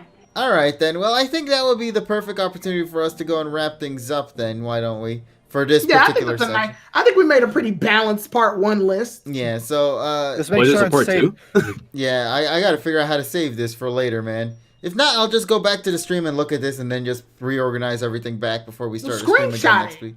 Yeah, so I'll probably do that. You can screenshot and just put a date Or on I it. could just download Yeah. and save here as well. There we Yeah, go. just download and save it. Yeah, just download for now. All right, there we go. Well, I got it. Okay. All right, cool.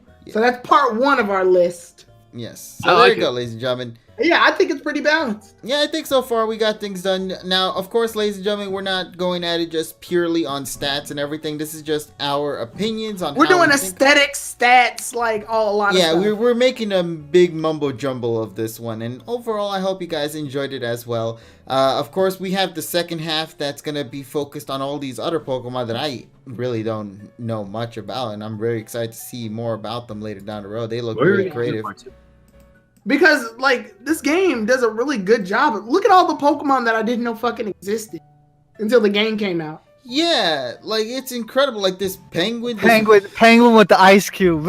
Oh, SQ, yeah. Oh yeah, look, there are the God. two forms here. We got the regular and we got the mini version. Nine. Wow. Okay, why that's do we crazy. have that but not the Farfetch? I have no Good idea. question. Yeah. All right. Hey, look, Snom. Okay, just before we go, there you go. That's how it's gonna be. All right. Perfect. Oh, Oh, did you put Snom at S? God damn it. Eh, No! that's for Snom, boys. You know Yeah. its name gimmick, right? No. It's snow, but the W is upside down. Really? That's it? Yeah, that's it. It's snow, but the W is upside down. what the fuck? That is the dumbest shit I've ever heard. I love it. Yeah, it's great though. It's so simple. It's just like Ekings. Damn, that is absolutely hilarious. Okay, I love this guy already. Oh my God. All right then, folks. So that's gonna be part 1 of our discussion for the Sword and Shield Pokemon tier maker list. Hope you guys will tune in next week, where we're probably I gonna actually give a didn't even know about the Atkins part. yeah. So we're gonna give an exciting conclusion to this whole situation, and then of course go from there. We'll figure things out about that, and yeah. So I hope you guys are looking forward to more silly shenanigans in regards to that. But I guess for now, let us go and head back to our regular format, and then we'll go straight into our review for Pocket the Monster. yeah, just literally Pocket Monsters. So I'm just gonna play an ad real quick, and then from there we're gonna go and work from there. So there, go. Yeah, watch ads, you fuckers. Yeah, except for those who don't have the ad thingy, which then why? But You have to- But you can listen to us. yeah, you can You listen do to have us. You do have to remember, Twitch Prime no longer gives you ad-free stuff. 'cause That also is kind of a shocker. I'm surprised by that, in all honesty. I don't know why that's a bunch of thing. idiots, if you ask me. they were afraid of us. Now, okay, let me just go and set things up then real quick for you guys while we go and get the reviews out of the way. Hold on, fix this. I actually do want to speak on like a particular subject. I think we were kind of hinting at it at the beginning about the episode. Well, it's not really about the episode. It's more like the direction of this. I know of this is the series. most. This is gonna be one of the most mixed feeling episodes we've tackled, and it's the 3rd episode. I feel like I'm very. How do I describe it? I'm not with the trend, even though I mean. Yeah. Like I said, So I this, definitely have to get my opinion out there. If I this is could. definitely gonna be the most mixed. All right, there we Feeling go. of the- We're back. And apparently that worked. Yeah, I enjoyed the ads, boys. Yeah, it looks like people actually did get to see that. Oh, that they actually put ads on us. Yes, hell yeah, yeah. After these messages. Listen, man, if Twitch is giving us the opportunity to play ads, we are going to play the ads, all Yeah, right? we gotta make our money. Yeah, we got to find some way of making funds. We don't have a How Patreon did you, or how did you anything. think we went to the World? money. Yeah, because we have to pay our fucking 16 3/4 cents. Yeah. Yeah, You know, that would exactly. be weird. Like, what would the fans or the audience think if that was to say happen? Like, we just randomly open a Patreon account for this sort of thing.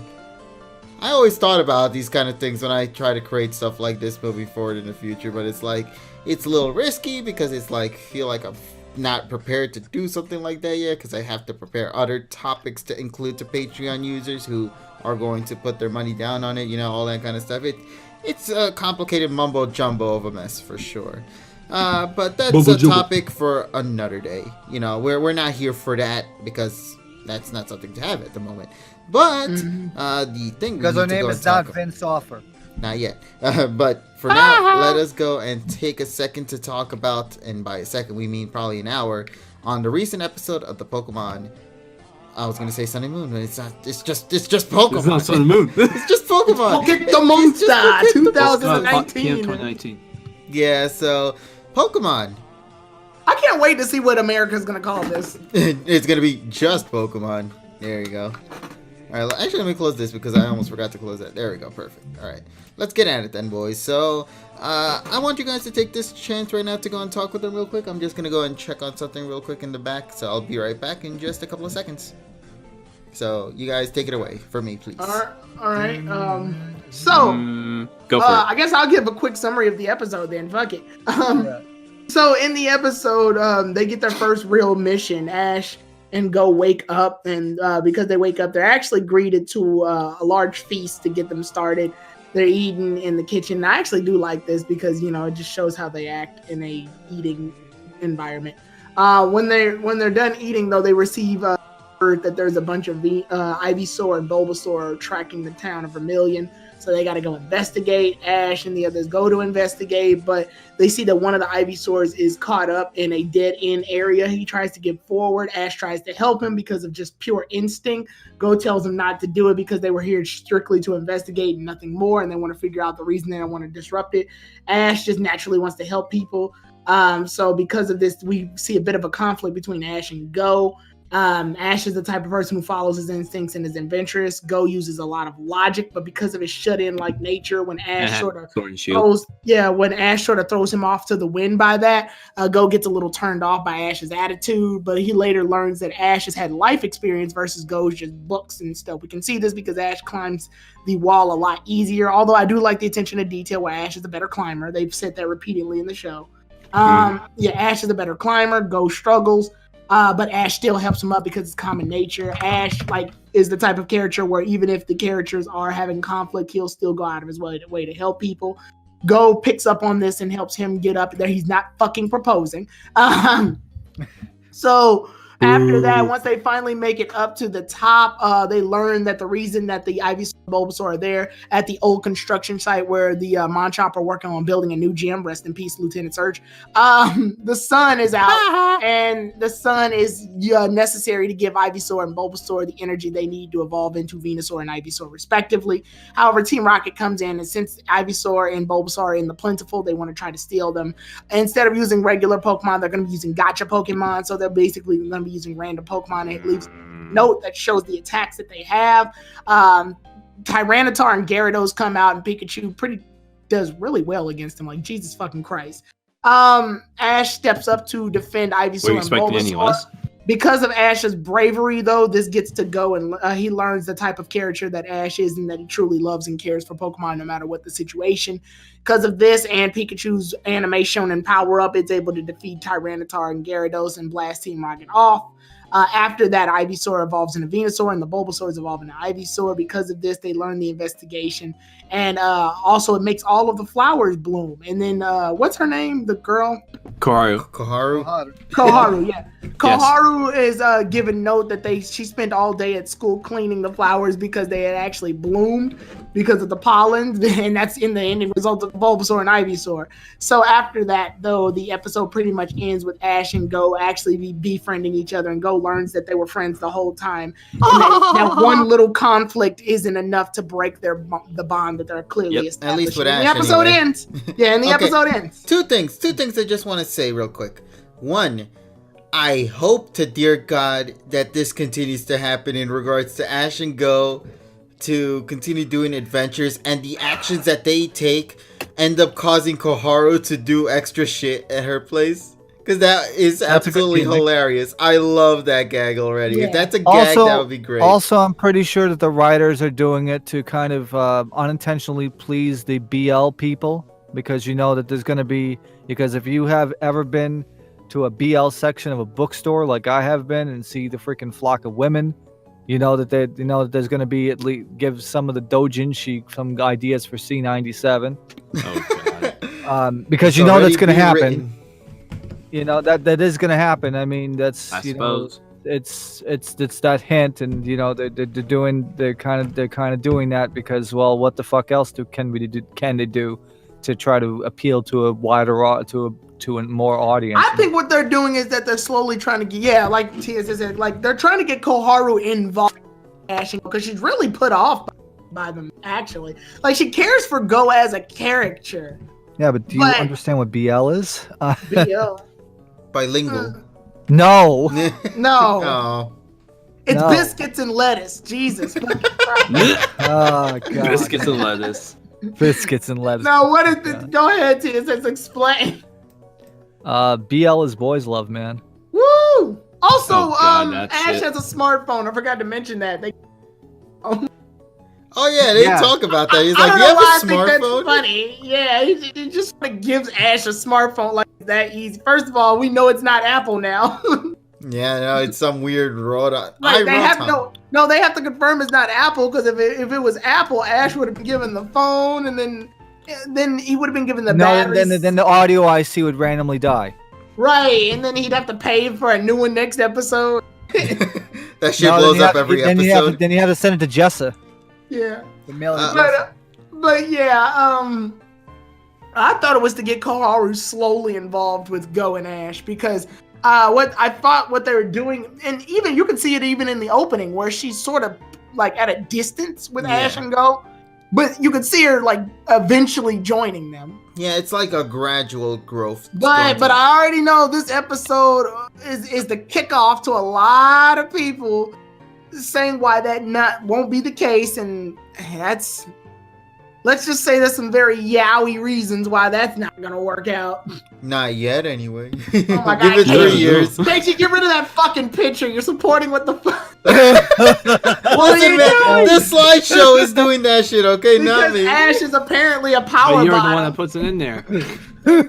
Because apparently Ash Dominating. That was the most Oh unintentional, my goodness. best timing that I've seen right there for a discussion. That So was. are we tackling that yet? Or are we gonna go ahead Okay. and talk about the episode and then We'll tackle about that last. Are we gonna tackle the big gay elephant in the room?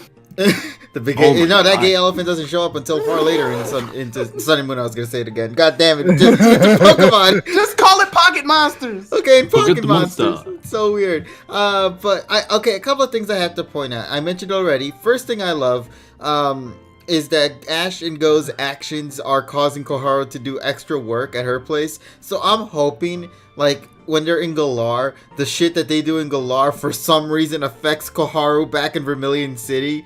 Like, How? that's what I want to know, and I hope they could do something like that, where it's like, oh, because of the Snorlax, because of the Snorlax sleeping over here in the train tracks in Galar, I had to do extra shit over here at school, and I would love for some explanation as to What's how with that you ties guys? together. So creepy. Yeah, it's like, Koharu is like, as of right now, I'm not really liking her, but it's only because they're treating her like that, and I'm really hoping that these actions continue to kind of flow with Koharu's character. To kind of grow her a little bit, because right now we know very little about Koharu, because she's really more of a side character than anything else, honestly. Well, yeah. Yeah, so I hope we get that. Now, the second thing I want to bring up, how did the Venusaur get down from the giant construction building? I was gonna wonder that too. They never fucking answered. I'm like, Venusaur are too heavy. What the They fuck probably happens flew. now? They Now flew. I was hoping like Solar beam shit out. maybe they can make this gym a grass gym to accommodate for them. But no, they're not It's gonna under do construction, so yeah. that. Plus, Erica exists. Well, based on how this show treats the Kanto gym leader, she might be dead. But the actual fire Probably, yeah. actually did yeah, happen, and like nobody. Thanos snapped in the anime universe and got rid of half of the Kanto gym leaders. Fine with Erica, I don't feel so good. The only problem is Venusaur weighs like over 300 pounds. Yeah, like I said, it worked for Ivysaur and Bulbasaur because they weigh significantly less. But Venusaur weighs a bit. Look, there's a bulk of them right there in the image right there. Look at that. Oh You're my telling me God. that these Pokemon that could go above 1,000 pounds right now can sustain themselves on the top of this goddamn building without going Now back you down? can argue, oh, they can just live here, but what about food? Like, the fuck they gonna do about food, my Yeah, dude? their nourishment is the sun. I need somebody in the chat to put food, my dude. Food, my dude. Oh no. They can't climb down because if they try to climb down, they're gonna bring the roof with them.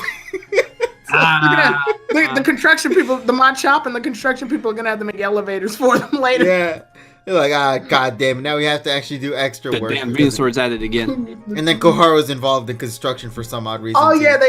yeah, you brought up this already. They just need the sun, I guess, for nutrients. But still, that's kind of awkward. Because then that stops the construction workers from doing their job. Yeah, it's like, what the hell? Why you guys stop? You know, there's just like 1,000 My tons. only legitimate answer isn't even a good one. Poke Rangers could come in and probably get them down. Like, yeah, or maybe they can get some help from their bird friends to just knock them down or something. Maybe some trainers can catch them or something. Yeah, I don't think they want that, man. Well, we'll see what happens in the next episode if they ever decide to tackle upon that topic. Hashtag my food, dude. My food. All right, so yeah, like there are a lot of funny things about this episode I cannot deny. My favorite bit has to also be the gotcha machine. That makes no And, sense because actually it does, and let me tell you why. okay, So for the because I've been there and I know exactly how it works. Okay. So, Pelipper randomly drops a Gasha machine full of Giovanni's Pokemon that are just random in there. And of course, they're trying to figure out, wait a minute, I got no change. And I was like, oh, wait, Nyas has a coin. And they just stick it in there. Yeah, they use the coin on its head and then just jam it in there, turn the Gasha crank twice. And you'll notice that you'll see a couple of pieces of paper flying. That's a reference to if you when you go to a Gasha machine and open up the capsule, there usually is a little piece of paper that tells you what the series, what's inside of it, and also tells you about the information about what's in the capsule and also the other things that are in there. So I'm pretty sure that the Pokemon and move set is imprinted in that piece of paper because, like I said, that's the piece of paper that you get in a Gasha capsule when you go to the Gasha machine. Okay. So it makes perfect sense, and they call it the secret weapon. Okay, now with that being said, I just want you to realize the mastermind behind that secret weapon, Giovanni. Yeah, I can't take Giovanni seriously when he's like, I've got the secret weapon. It's like a gotcha machine. But then again, this is the same. This is the same Giovanni that made Pokemon. So I'm not. Made Pokemon what? Pokemon Land. Remember in the original series where there was an island of giant Pokemon? Because you cut off at the end. Okay. Yeah, remember in the original series there was that island of giant Pokemon? Oh goodness, yeah. Yeah, those were animatronics for Pokemon Land. Giovanni created Pokemon Land. He literally says, I spent millions on that place. Spent millions, but when so I can't take Giovanni in the anime any fucking way, so it's okay. Yeah, it's confusing at this point, but honestly, this is probably one of the greatest creations that this man has ever crafted in this goddamn series. It's so great. I love it. I want to tell myself that the Pokemon that they brought with them are too powerful for Pikachu, but clearly no. I don't see the problem. Almost want to fucking hyper beam them shit. Right, they used the double hyper beam and Pikachu's measly Thunderbolt beat them. So it's just like you know, like how for some odd reason when I catch fully evolved Pokemon, they always go back to level 20. I just assume that when Team Rocket gets a hold of it, like the Pokemon's level just dramatically nerfs down to like level 5 or something for them. I also want to probably tell myself, since they're not Team Rocket owned Pokemon, they're probably weaker than like they would be. Like since they're rental Pokemon will inherently be weaker than owned Pokemon. Yeah. A couple of things I want to note regarding for Team Rocket though. One thing, I absolutely appreciate the fact that despite these Pokemon being rental Pokemon, they still genuinely showed feeling for them. Like when they got hurt by the Solar Beam from Ivysaur. You know, they actually went back to check on the Pokemon to see if they're doing okay. Spotlight. Like, yeah, I love that little moment right there.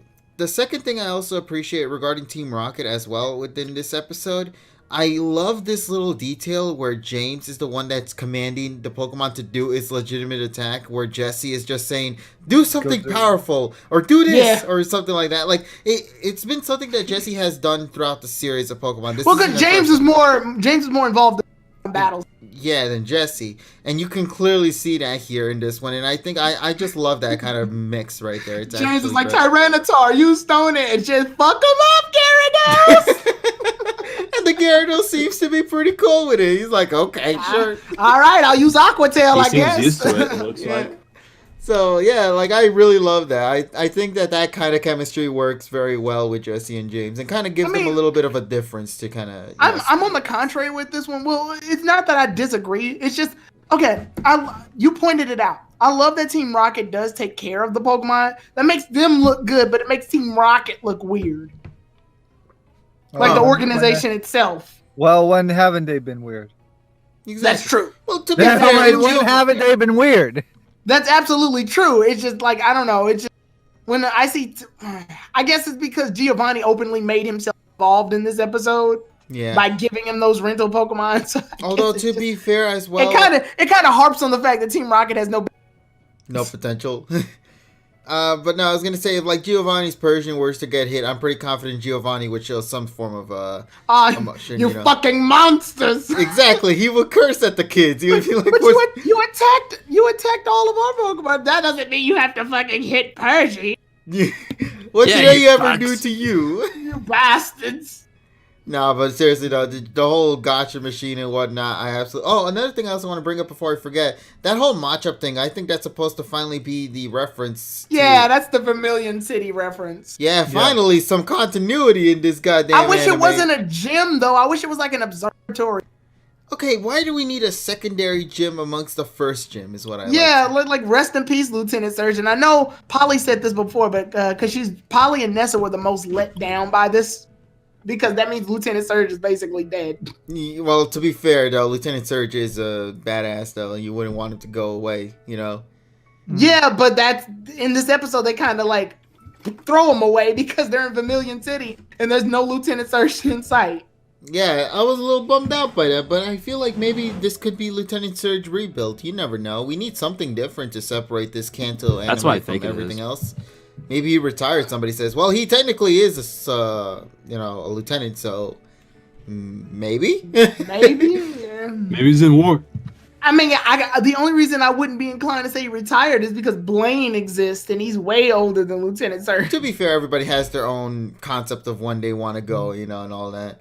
Yeah. But it's still episode 3. We don't even know the continuity at Yeah, this point. yeah. Like they, Which is why I don't get so many people freaking out about it. Yeah, that's what I don't understand. It's like they're trying to, they're trying to establish characters here. They can then put the references later. They're going around Pokemon everywhere. usually does that anyway. Pokemon usually puts in older characters much later. Like, Yeah, how long much did it take until they put Misty and Brock in the series? 40, 45. Yeah, like, All right, so I guess we 45 should go and talk episodes in. about that since that's what we've been wanting to talk about, right? Unfortunately, yeah. All right then, so let's get at it. So Well, there's also the big gay elephant in the room. We'll talk about him. okay, we'll talk about him too as well. But let's get into the controversial side with this one. A lot of people seem to be really mixed about this whole episode, not because of how the episode is structure-wise, but rather how it's sort of lacking one thing, being continuity. Because when this episode, summary-wise and pictures-wise that we got for this, involved a herd of Ivysaur and Bulbasaur heading to a particular secret location, it got a lot of fans, longtime fans actually, since this originated from Kanto, to kind of think that this would be a form of reference to the original episode from the Pokemon anime series back in the original days, where Bulbasaur, Ash's Bulbasaur to be exact, went to a secret garden and got one of its best developed moments there, where it showcased that it did not want to evolve, and I believe it also learned Solar Beam in that episode too, if I recall Yes, correctly. it did. So a lot of people were assuming that some form of a reference would be brought up here, like even if it's something small, like Ash acknowledging that he has a Bulbasaur or something like that. But I would have actually been better with him transferring the Bulbasaur, because then that would have justified Pikachu being Gyarados and Tyranitar. But to be fair, they also had all the Ivysaurs going at them as well, so it must have been tremendously weakened because this is not just one Ivysaur; it's like a herd of them there launching the attacks on the Pokemon. and I think like if Go had been like, "How come your Bulbasaur did?" Ash is like, because it didn't want to, and he's like, "Oh, he respects Pokemon's decision." Yeah, which actually kind of clashes nicely with Go's whole theming that he had in this episode. Right. So, but let's go back to the controversial side. So yeah, continuity. I mentioned this in my last review discussion we had. Where this episode would be sort of the thing that would make or seal or break the deal in regards to continuity. In this episode, there was no form of continuity whatsoever. What does that mean for future episodes, given that we're going to be going straight into a Piplup and Krogan later down the road? Nothing really, honestly. So, ladies and gentlemen, y'all gotta chill. I just want everybody to remember something real quick before we continue moving forward. That's the best way to put this. It's episode 3. It's too fucking early. Like, chill out. I said this on Twitter. I said episode 3 to me feels like a return. Yeah, because we finally got the introduction story out of the way. It's more like I said. We have to establish the series characters first. It's like you're trying to it's like trying to learn how to swim and then you want to go to the fucking 20-foot end. It's like, what the fuck is wrong with you? I feel like this episode did the best job with Go's character. But that's important. Better though. than the other two. That's exactly what I said last night. Yeah, because like the first two were more of like a backstory / introduction to Ash and Go uniting with each other. this episode was kind of more into diving on the history and mystery behind Go as a character, because there was one key moment in this episode that really caught my attention that I really hope Not the gets embracement that you see on your screen now. No, not that. That's its own precious thing on itself. But the one thing that I really am intrigued in is in regards to the conversation that Ash and Go had when they were following this singular Ivysaur, where Go mentions that, oh, you're like one of those people, aren't you? And he says that specifically to Ash. And that was the last time we heard about that. So it's like really making you kind of wonder a little bit in regards to Go's Antisocial. That should be some shit later on. Yeah, and Antisocial. yeah, so I'm kind of curious to see if that, wow, like that that is a cool concept right there to kind of flesh upon. I hope they go in further with this one, because they will, but not right now. Yeah, I mean, they kind of already dove into it in episode. Yeah, but that was more like Go still acting like a total snob in that one. Like here, he's but obviously that led into him, like into becoming who he is. Yeah. Yeah, he's so exactly. into him. He's so into himself and Pokemon that he's shut out everybody else. Yeah, but the key thing that I want to say is that he says, "Oh, you're like one of them," meaning that he had to have had an interaction where somebody left him. You know what I mean? So that's the thing I want to see. Yeah, so I want to see that side. I want to see the story that led to him to even come to that conclusion. It's like, oh, you're one of those people, you know? That's what I'm curious about. But yeah, so to me, in my honest opinion, this episode, I thought it was pretty good too. Like, I don't see any really. I don't hate it. No, it's not the greatest episode, of course. I'm gonna say it's not the greatest, but it's also not bad. Oddly enough, my favorite parts of the episode don't even involve the main points. Just the little stuff that happened with them climbing the tower.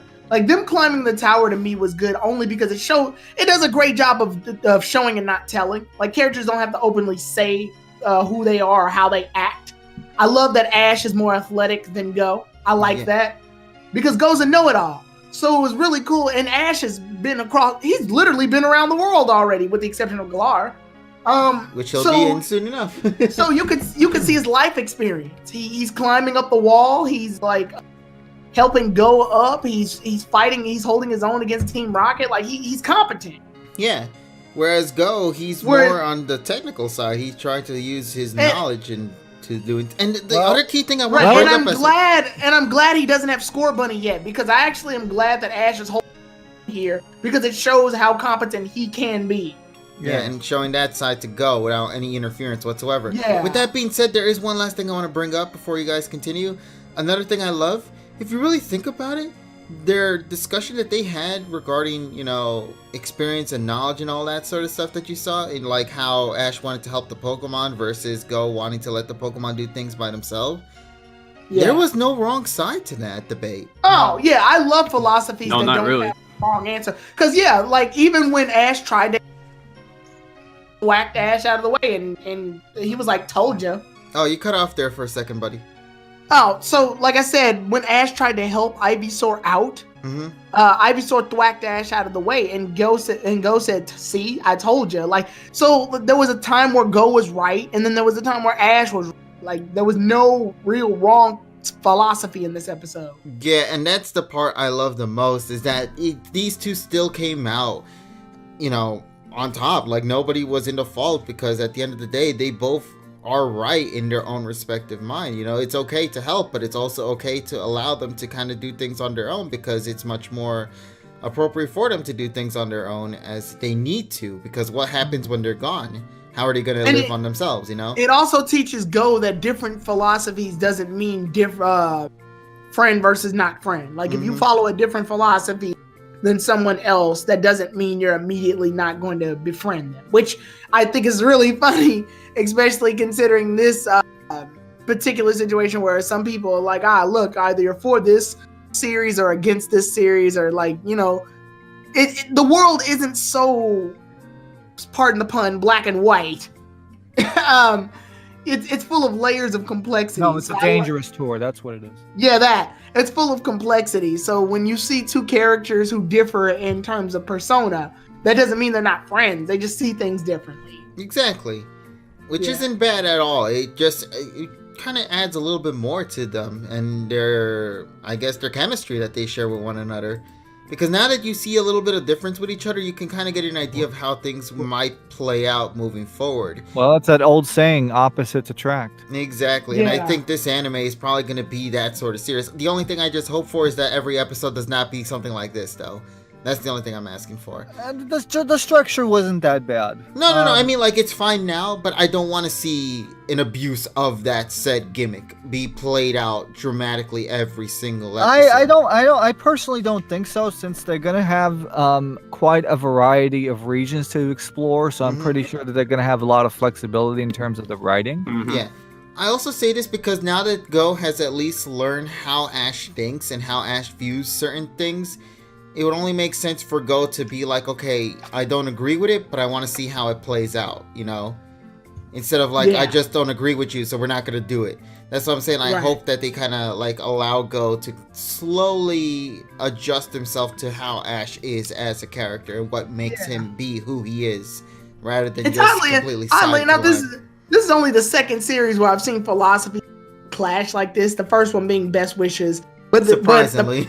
The weird part was it was never Ash and Iris and Silent, because like Iris would always follow the magic and mystical route while Silent was always on the technology and science route. Yeah, and Ash was just sort of the middleman. Yeah, Ash was just the middleman. He was just the middle optimist. So but yeah, here, I do like when philosophies clash like that, because it can show that Pokemon can actually be a bit more mature than just the kid show. Yeah, and another thing I also want to add to Ash, now that we're talking about him a little bit, I also liked how Ash was using the technology he had with him. There was a point where Ash was climbing up to catch up with the Ivysaur, and he sees the building structure in front of him, and he's like, what is that thing? And he takes out his Pokedex to kind of get some info on that sort of building. You know, like, I like that little moment right there. It seems that Ash is really trying to kind of open up a bit more. Yeah, I haven't seen him use the Pokedex for anything other than the Pokemon. Looking at Pokemon since like what, season 1? Yeah, he's actually using it for more things than one. I can't wait for him to actually use it as a smartphone and actually call Go and they get separated. Like, you know, small steps like that I want to see from Ash. Because, you know, this is what Ash mentioned he wanted to do in the finale of the Sun and Moon anime series, right? So it only makes sense for him to kind of go and continue that approach by fleshing that side of Ash that we rarely get to see. So let's hope. A little upset he didn't say science is amazing when he got the. Also, speaking about the Rotom Dex as well, like it just sort of happened. And it doesn't. It only talks when it needs to. Thank fucking God. With that being said, though, that female one is trying a little too hard. I noticed the female voice actress. She definitely. I do like that they have different voices for. Oh yeah, they could have easily just had a generic one. Mm-hmm. Excuse me, I just drank water. Okay. I was gonna say, yeah, I actually enjoy that too. Yeah, I like that. They could have easily just made them the same voice, but they didn't. So, like, Goes will have the female voice, while Ash has. Oh, because the Go's the female of the group, right? Ah! I guess we should probably go and wrap things up in this discussion. Here we go. Okay, so also we have to also mention that Go's smart Rotom phone is being voiced by Marina Eicholtz, which is a half American, half Japanese woman. Really? Yes, Marina Eicholtz. Huh. What about the male voice for the one in Ash's phone? That is Kenyu Horiuchi. Okay. Which is the narrator. So you just because I know that voice. It's very, very similar. Okay, I just wanted to make sure on that part then. So we got a familiar face and we got a fresh new face in this one. So that actually might add some dynamics. I really hope now that you mentioned this, Tyrone, given that the Rotoms only speak when they need to speak, that they allow the phone to be used in more ways than what you would expect, because it's literally a Pokedex, but it can be used for other features as well. It's a smartphone too, though, so I hope they use it. So like I like this because it's not talking just to talk like Rotom Dex did. I hope they use it as a smartphone to look up ideas and learn stuff and use apps and stuff like that. Exactly, like, you know, maybe like they can use like. And I want to see Ash and Go take selfies. Yeah. Look, you know what? As weird as that sounds, that adds so much to these characters, because to be able to do selfies with that, it's like showing their symbolism of friendship that they have with each other. It's something very minor, but Either that, adds I think to the when grand scale. if Koharu does join the group, she might be the one to do it. She's gonna be the selfie taker. Like, Yeah, she might. Well, actually, yeah. Go does the recording. Koharu could take the pictures, The photo, yeah. and then Ash is gonna be that weird one in the middle. Yeah, because they're going very teenage girl Yeah, right now. So which is funny because they're only 10, but yeah. yeah, well, teenage girls usually don't want to be involved. Well, they're gonna photobomb shit. So Yeah, The only reason why I say this is because the best moment that, as weird as it sounds, going back to a very old movie, not really that old, but the Pokemon movie I Choose You, they did do something like that, if you recall. Best movie.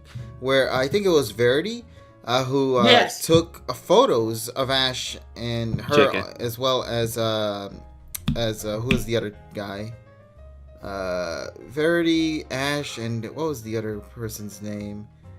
You remember? you didn't give me enough clues. Yeah. All right, so Sorrel. Sorrel. So yeah, like they took selfies there going across the various cities that they were traveling through. Like, I love things like that because it showcases that these characters are human beings. They're literally kids. They're having fun. They're doing things that you would want them to do in their age.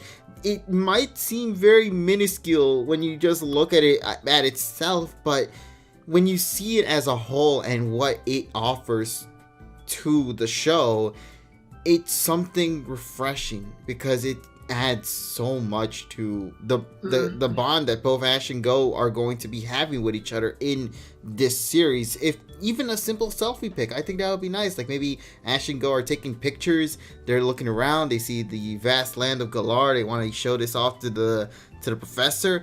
I feel like there's things like that we need to see more of, and hopefully this could be the series that could experiment on that.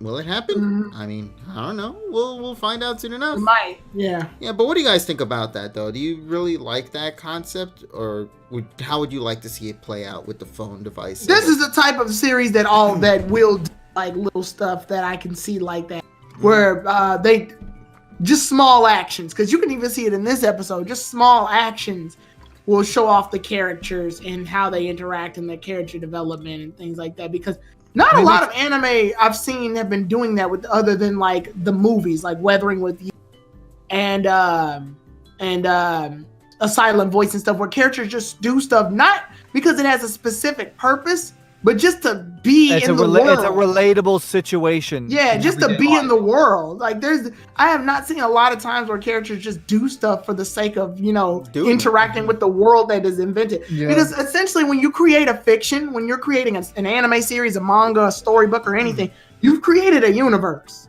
Yeah. So why not have your characters be in that universe, exploring, using? And if not explore, just keep up to date with each other. Like, just talk and just say Text about messages, your text messages, social media. Yeah, the social aspect of this series, it needs to be somewhere. The best moment that you are referring to, Tyrone, from this episode, at least to me anyway, was when they got their food when they woke up in breakfast, and they sat down at the table, and Ash Also, was talking Mr. Mime. to Go. Yeah, Ash Mr. Mime doing the Right. I love, like, I love the Mr. Mime vacuum scene. That shit is hilarious. Where the hell did the noise come from? It's like, I don't even. Well, you could definitely tell that they were watching a lot of Detective Pikachu. They watched Detective Pikachu and they were like, "Let's do that. Let's do that. Let's make Detective Pikachu canon and make this Mr. Mime fucking real time vacuum." Yeah, and also like eat invisible food. Yeah. Yeah, it's like mocking them eating. It's great. Mr. Mime in this one episode has shown more personality than almost all of season 1. To be honest, this is a stupid request, I know, but I hope Mr. Mime comes out of nowhere with like the invisible boatmobile or some shit where he's just driving on the Ash and Go need to escape. He's like, yeah, get in, Get in. get in. Get in, losers. We're going back home. We're going back home, motherfucker. Get in, losers. We're going home. Yeah, but like it's stuff like that. See, please add things like that to this series because this is the kind of show that could pull it off, man. I really would love that. And as you mentioned, Tyrone, the fact that Mimi's actually being a recurring character, that's great right there.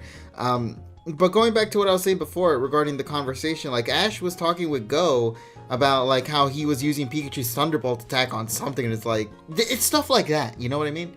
Like what you were referring to before. It's stuff that doesn't add anything, but it just makes you feel connected to a world, you know, because you can connect and relate to what's going on there in a way where you have social interactions with your pals out there, you know?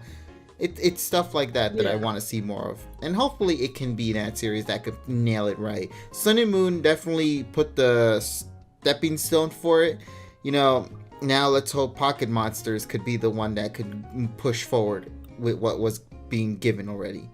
But now I want to pass this one on to you guys because I have no idea how to approach this, honestly. I know you guys have been talking about it already, so I get the feeling you guys might have an idea of I got caught up in a Twitter thing because of it. But... Okay. Somebody says Mr. Mime come up in an invisible boatmobile. That sounds more like a Beware thing to me. The Beware would bring the wooden motorcycle that... Yeah, he'd bring the wooden. Mr. Mime's whole gimmick is that the thing he's using... No, it will be... No, Beware was the motorcycle. Yeah, he became the motorcycle. He became the motorcycle.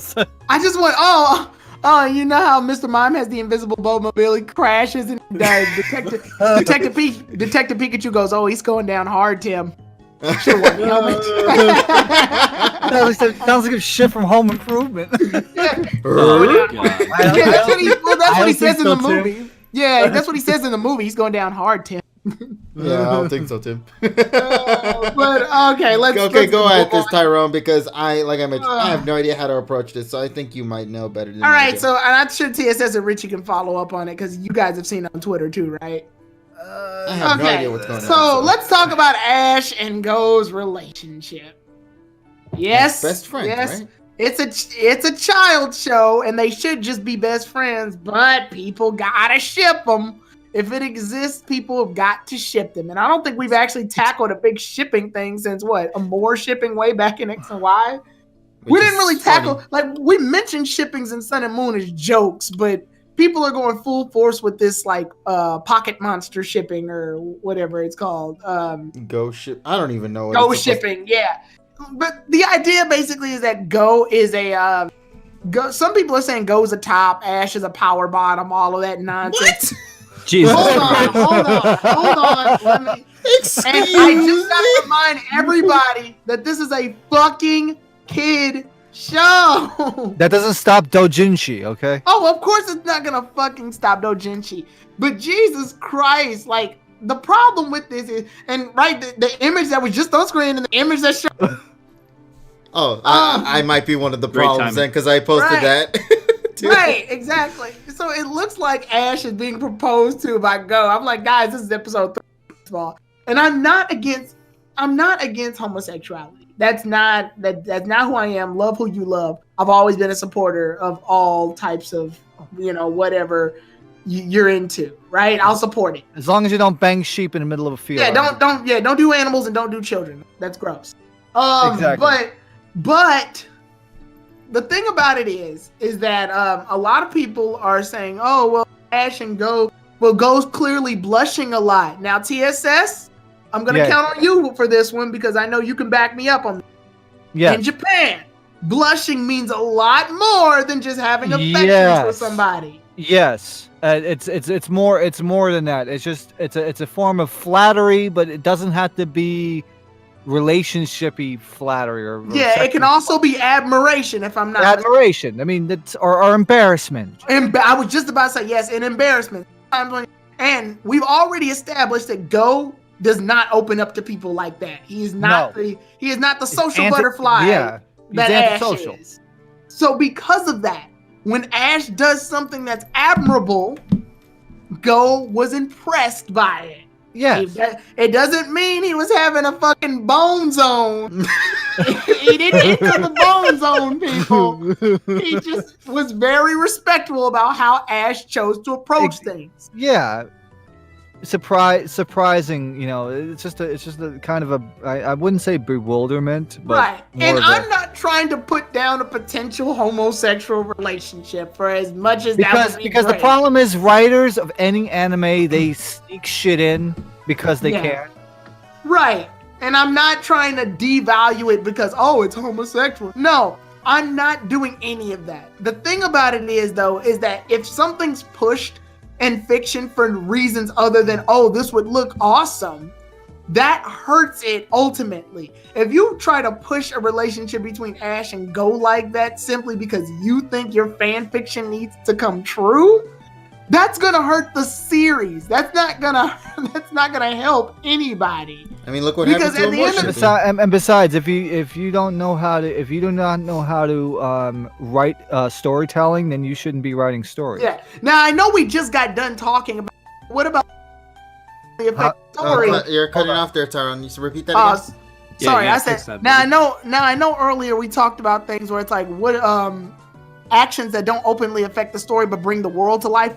This doesn't bring the world to life, though. Pushing a relationship that otherwise doesn't exist doesn't bring the world to life. It doesn't increase the plot. It doesn't do any of that. All it really would do is satisfy a couple of people who wrote in their fanfic books, and then Ash touched Go's face very supplely or some bullshit like that. It's just. You got to remember the reality of what we're dealing with. Pokemon really only took itself seriously relationship-wise like twice. Once during a Moore shipping, and that was with mostly Serena carrying that ship. And two, with Misty, and it was as a joke. And mostly in the English that was a dub, yeah. Yeah, mostly during the English dub. With Japan's version doing slight, tiny romance jokes. Yeah. As a form of comedy. If anything, it was making fun of it. So let's not jump the gun. And it's episode 3, for fuck's sakes. Let's not be so way too much. Yeah, let's not jump the gun too quick. I am pretty sure, I'm gonna say this right now. I'm pretty sure once it gets to the West, all of the blushing will be edited out. Ah, really? Yeah, well. Yes. Oh well, No. yeah, because that shit is trigger heavy, and you know Yeah, how because sensitive people have become. you got the people. Yeah, because otherwise you're gonna get the people with their fucking the fucking F-150s. You say getting pissed PC, off. bro? I'm PC, bro. No, you're gonna make the people that eat Chick-fil-A and drive F-150s pissed off, and you don't. Oh wanna do that. no. And you'll piss the Yeah. soccer moms off, yeah. Yeah, pretty pretty much. All And the the Karens. Pretty much. All the Karens in the club. Raise your hand. Oh, God. I'm gonna call you God, executive. no. Get your ass off the show. Yeah, and I'm not, like I said, I'm not against the idea of Ash and Go being in a relationship. I just know that the reality is that this is Pokemon. And I know they're not going to go that far. Ash and Go don't care about that stuff. Ash and Go No. care about Pokemon.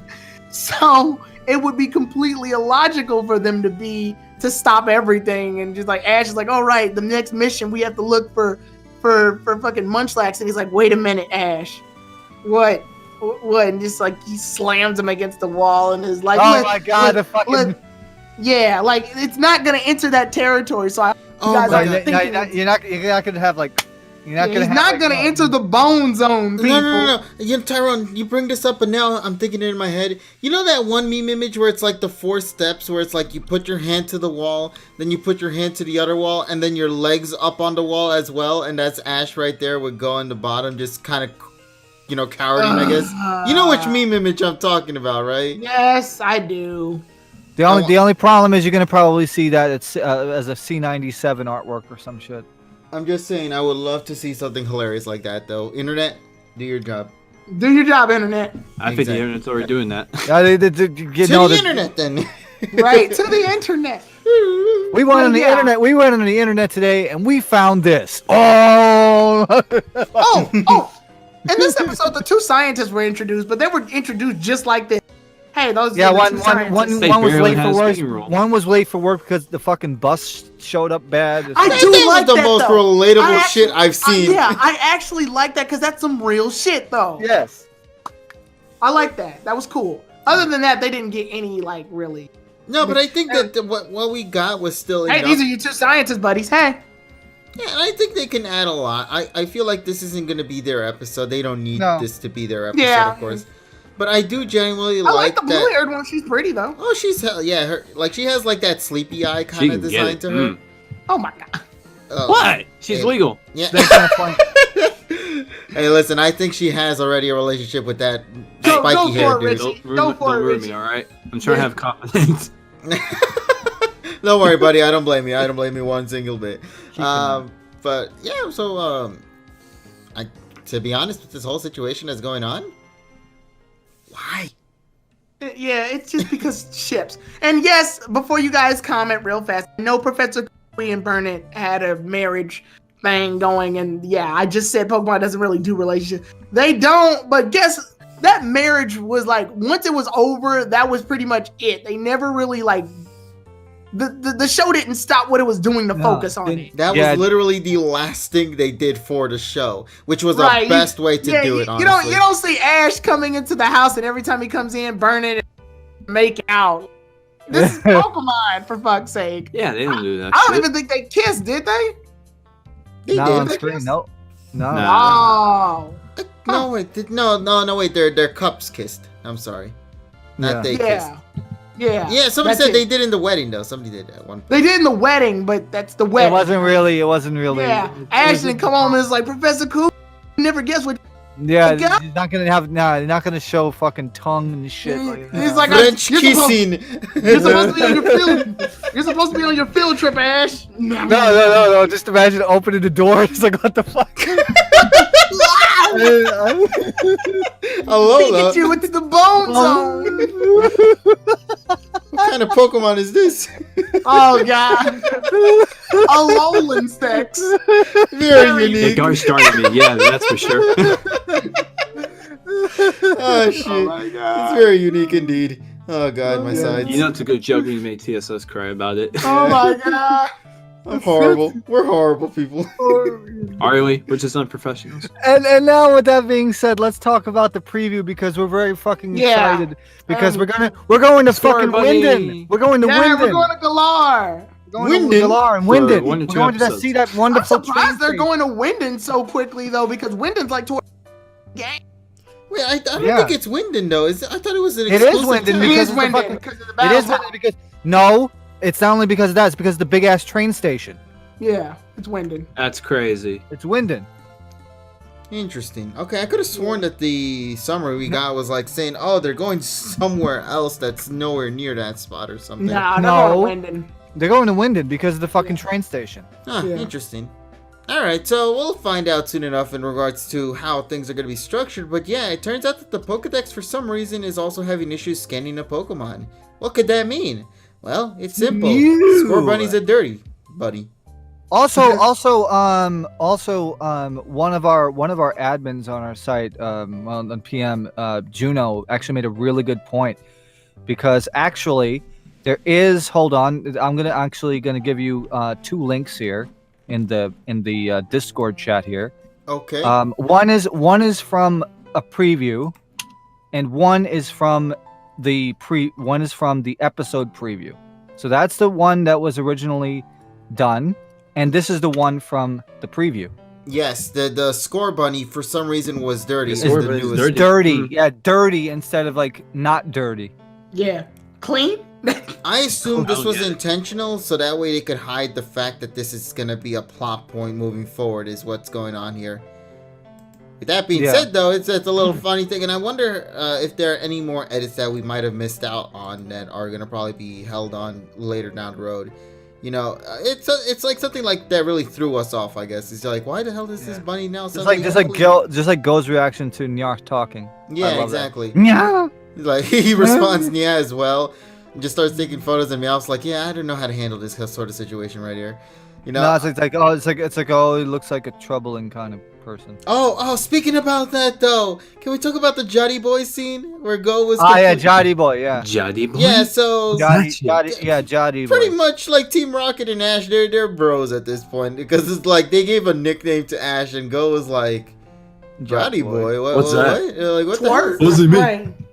Yeah, so The I love that. Like, I think boy. in this episode, it did a lot to kind of showcase, and you probably mentioned this before, Tyrone, just how much of a big difference in terms of adventuring experience these two characters have in the difference. Ash is shown to be tremendously athletic, has a lot of knowledge regarding certain things of Pokemon, and straight up a veteran battler at the age of 10 years old, nonetheless, you know. So to see that sort of gap difference between him and Go, I think was a really good thing about this episode, and something that was really needed to kind of give us an idea as to how these two will work together moving forward, as well as giving us an idea as just who Go is as a person. Quick fire question. You think they're going to keep Go's name in the dub? They have to. They're going to call him Let's Go or something, I don't know. No, No. Let's. His name is Let's. Let's and Go were fucking anime back in like 1996. How about Ketchum? That hasn't been used. They'll probably say Go. They'll probably say Go, but they'll probably pronounce it. Hey, listen, man. Let's go movie 21 route where they actually call Hunter. Risa. Hunter is two syllables. Go is one 21. syllable. Now that's a They'll good movie. call him like Gao or something. Gout. What? The gout? Like Gao. Gao All-Stars? What? Yeah. Mm-hmm. They might do it. They might just keep him as Go. There's no other way to really change it around. Yeah, listen, man. If they could do the movie 21 thing where they kept Lisa as Risa in the English dub, which is incredible. But actually that's wrong though, because because in Japanese it was Lisa. No. Yeah, it's weirdly in reverse. In Japan, it's Lisa. It's Risa in America. No, but Oh, of yeah, course, They don't know in the because dub, I guess they don't know how to. They didn't know that Lisa is a real name. No. It's Well, also that Oh my Lily God. is also the same thing as well in Japan, where it's not Lily, it's Riri in like a lot of her English text. Well, merchandise it's that she has. Lilie, but it's they.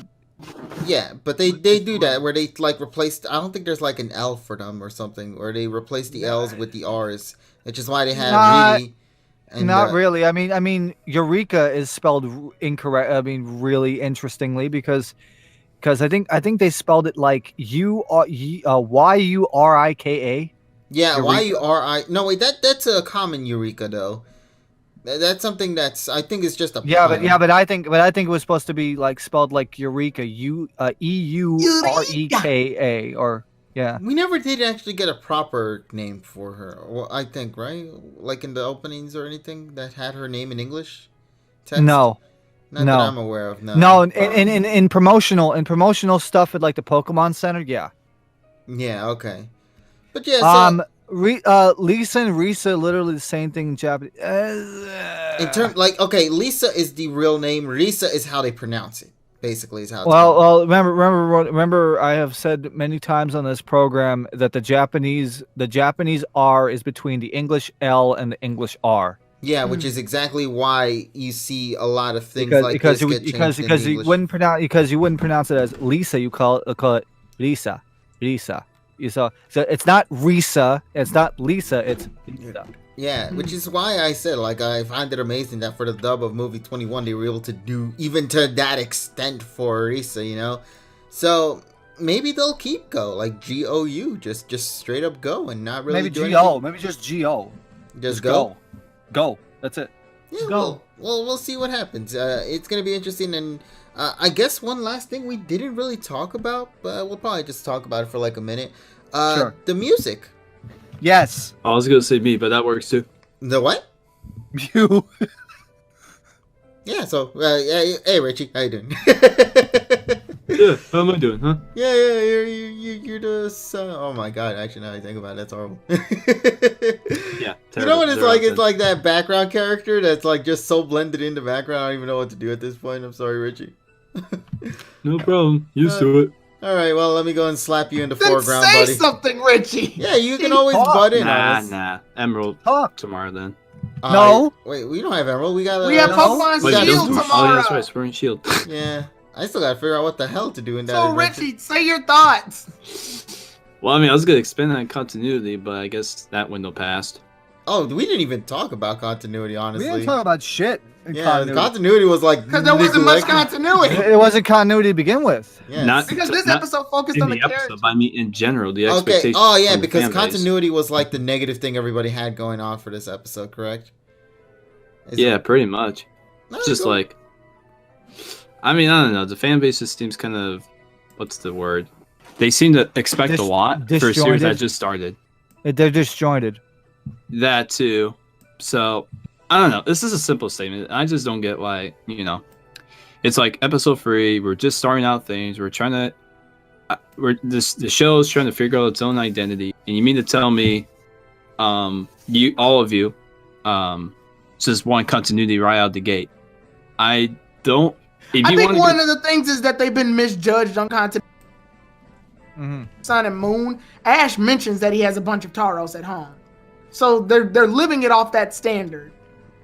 But Pocket Monsters technically did that without Ash saying anything. With the trophies. Yeah, with the trophies and all the badges he has there. Trophies did I for think him. one of the biggest issues is that like it weirdly this episode weirdly had continuity and also took it away openly. They had continuity in the sense that like Ash has experience, which you can clearly see. The problem is that they made, I think it's that gym construction. That's what really fucked it up. Because then it begs that question, where's Lieutenant Surge? Who? Exactly. Yeah, like Lieutenant Surge is one of Ash's first major gym battles, legitimate, like in a fight. So it's kind of weird that like they would say, oh, they're creating a gym here, but Lieutenant Surge is in Vermilion City. Yeah. So I think that's the only issue that people may have at first, but I agree with Richie. They're kind of asking for a lot so soon. Exactly. I think the best way to say at this is that if I want continuity, don't force it on me. Let it be something that plays out throughout the series that gradually becomes more like connected genuine to the storyline and genuine. Yes. If I was to go into episode 3 and I would expect to see Ash, Brock, Misty, all that sort of stuff already right then and there, I feel like, and anybody would feel the same way. Yes, they'll love it, but they'll be like, that just completely fell out of left field, Like, why is it? Yeah, and I feel like there are certain things that should happen, but it shouldn't happen right away. The reason they do that is to characters that exist now, because I can tell you right now, if Brock and Misty showed up, Go would be completely irrelevant. So. Okay. Exactly, because, the whole gimmick about this episode was how Ash and, Go had their whole little dispute. Had Ash just been, like, with Brock and Misty, he would have just dumped his ass and left him behind and been with Brock and Misty.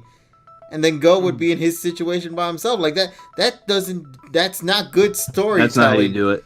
Exactly, That's not good storytelling. It's also not realistic. Like, even if you're in the town, same, gonna show up immediately. Ooh, Hell, KG and TSS live in the same fucking city, and I know they don't see each other on a daily basis. Yeah, pretty much. Yeah, I mean that's what it is. I mean, you have to remember, you have to be realistic about, what we do. I don't even know what the fuck we're talking about.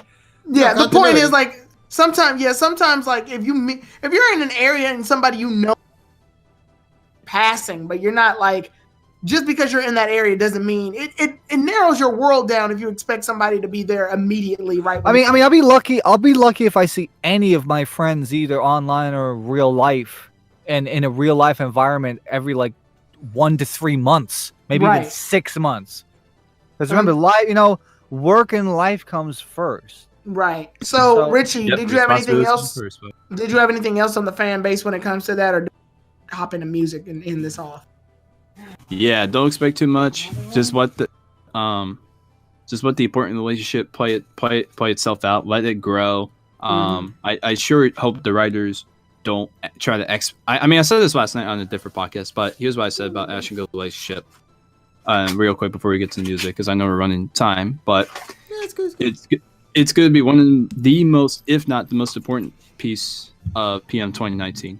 I think that relationship should just grow genuinely on its own, and it shouldn't be like rushed just to meet like a fan's expectations. Yeah, like to check off a box. Yeah. Right. Yeah. So, and as far as nostalgia goes, of course it'd be nice, but I don't think that's what PM 2019 needs to rely on for it to be a really good series. No. I think that's the best way to say it.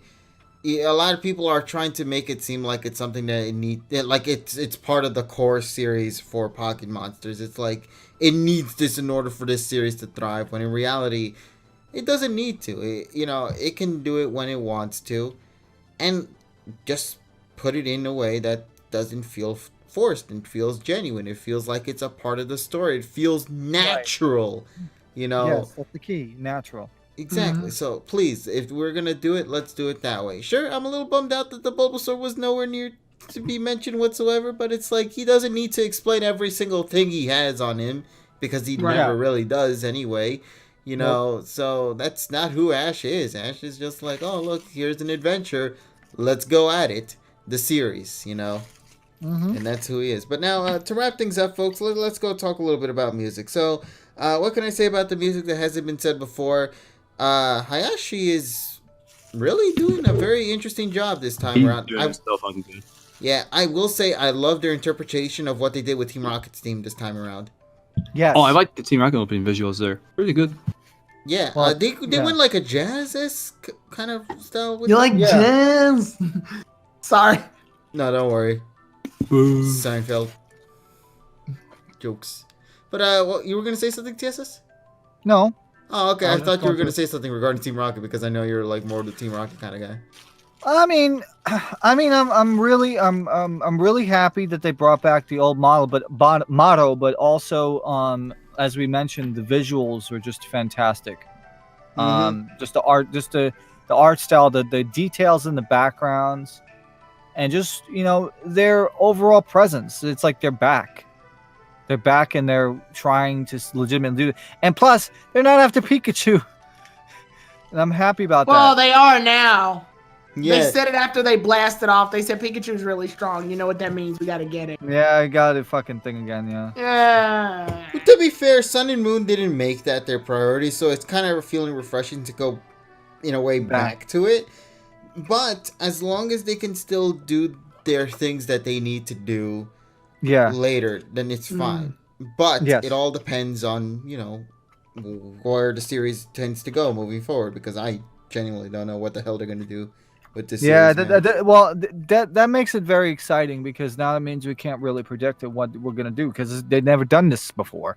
Exactly. So let's just go in for the ride and just see where the next destination is going to lead us to. So, with that said, let's go and wrap things up for tonight. Why don't we, folks? Yes. So, ladies and gentlemen, I want to thank everybody so much for being with us here tonight. Of course, as always, I have my pals here, Richie, Tyrone, DSS, and, you know, we had a good time talking about the things regarding this episode, as well as giving our bit of a rankings regarding some of the Pokemon from Pokemon Sword and Shield.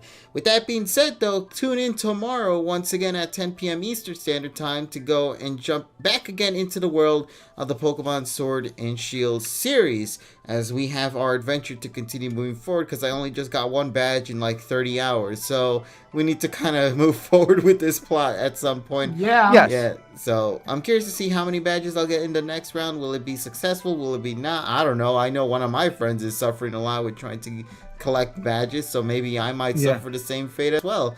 We'll see soon enough, but hopefully you guys will be there for that. Hopefully you guys will also join us again next week for another session of the PokéPod World. I hope you guys have been having a lot of fun. As you guys can tell, I've also been uploading these on YouTube as well, so if you guys haven't yet, with the past 2 PokéPod World sessions, make sure to leave a like, share the videos, all that kind of good stuff. Let people know where they can go and view our stuff live right here on Twitch, and we hope to see you guys again, of course, next week. With that being said, my name is KG Prestige. Thank you all so much for being with us here tonight, and as always, ladies and gentlemen, we hope you guys have an awesome day. Take care, everybody. Bye-bye. See you later. S tier.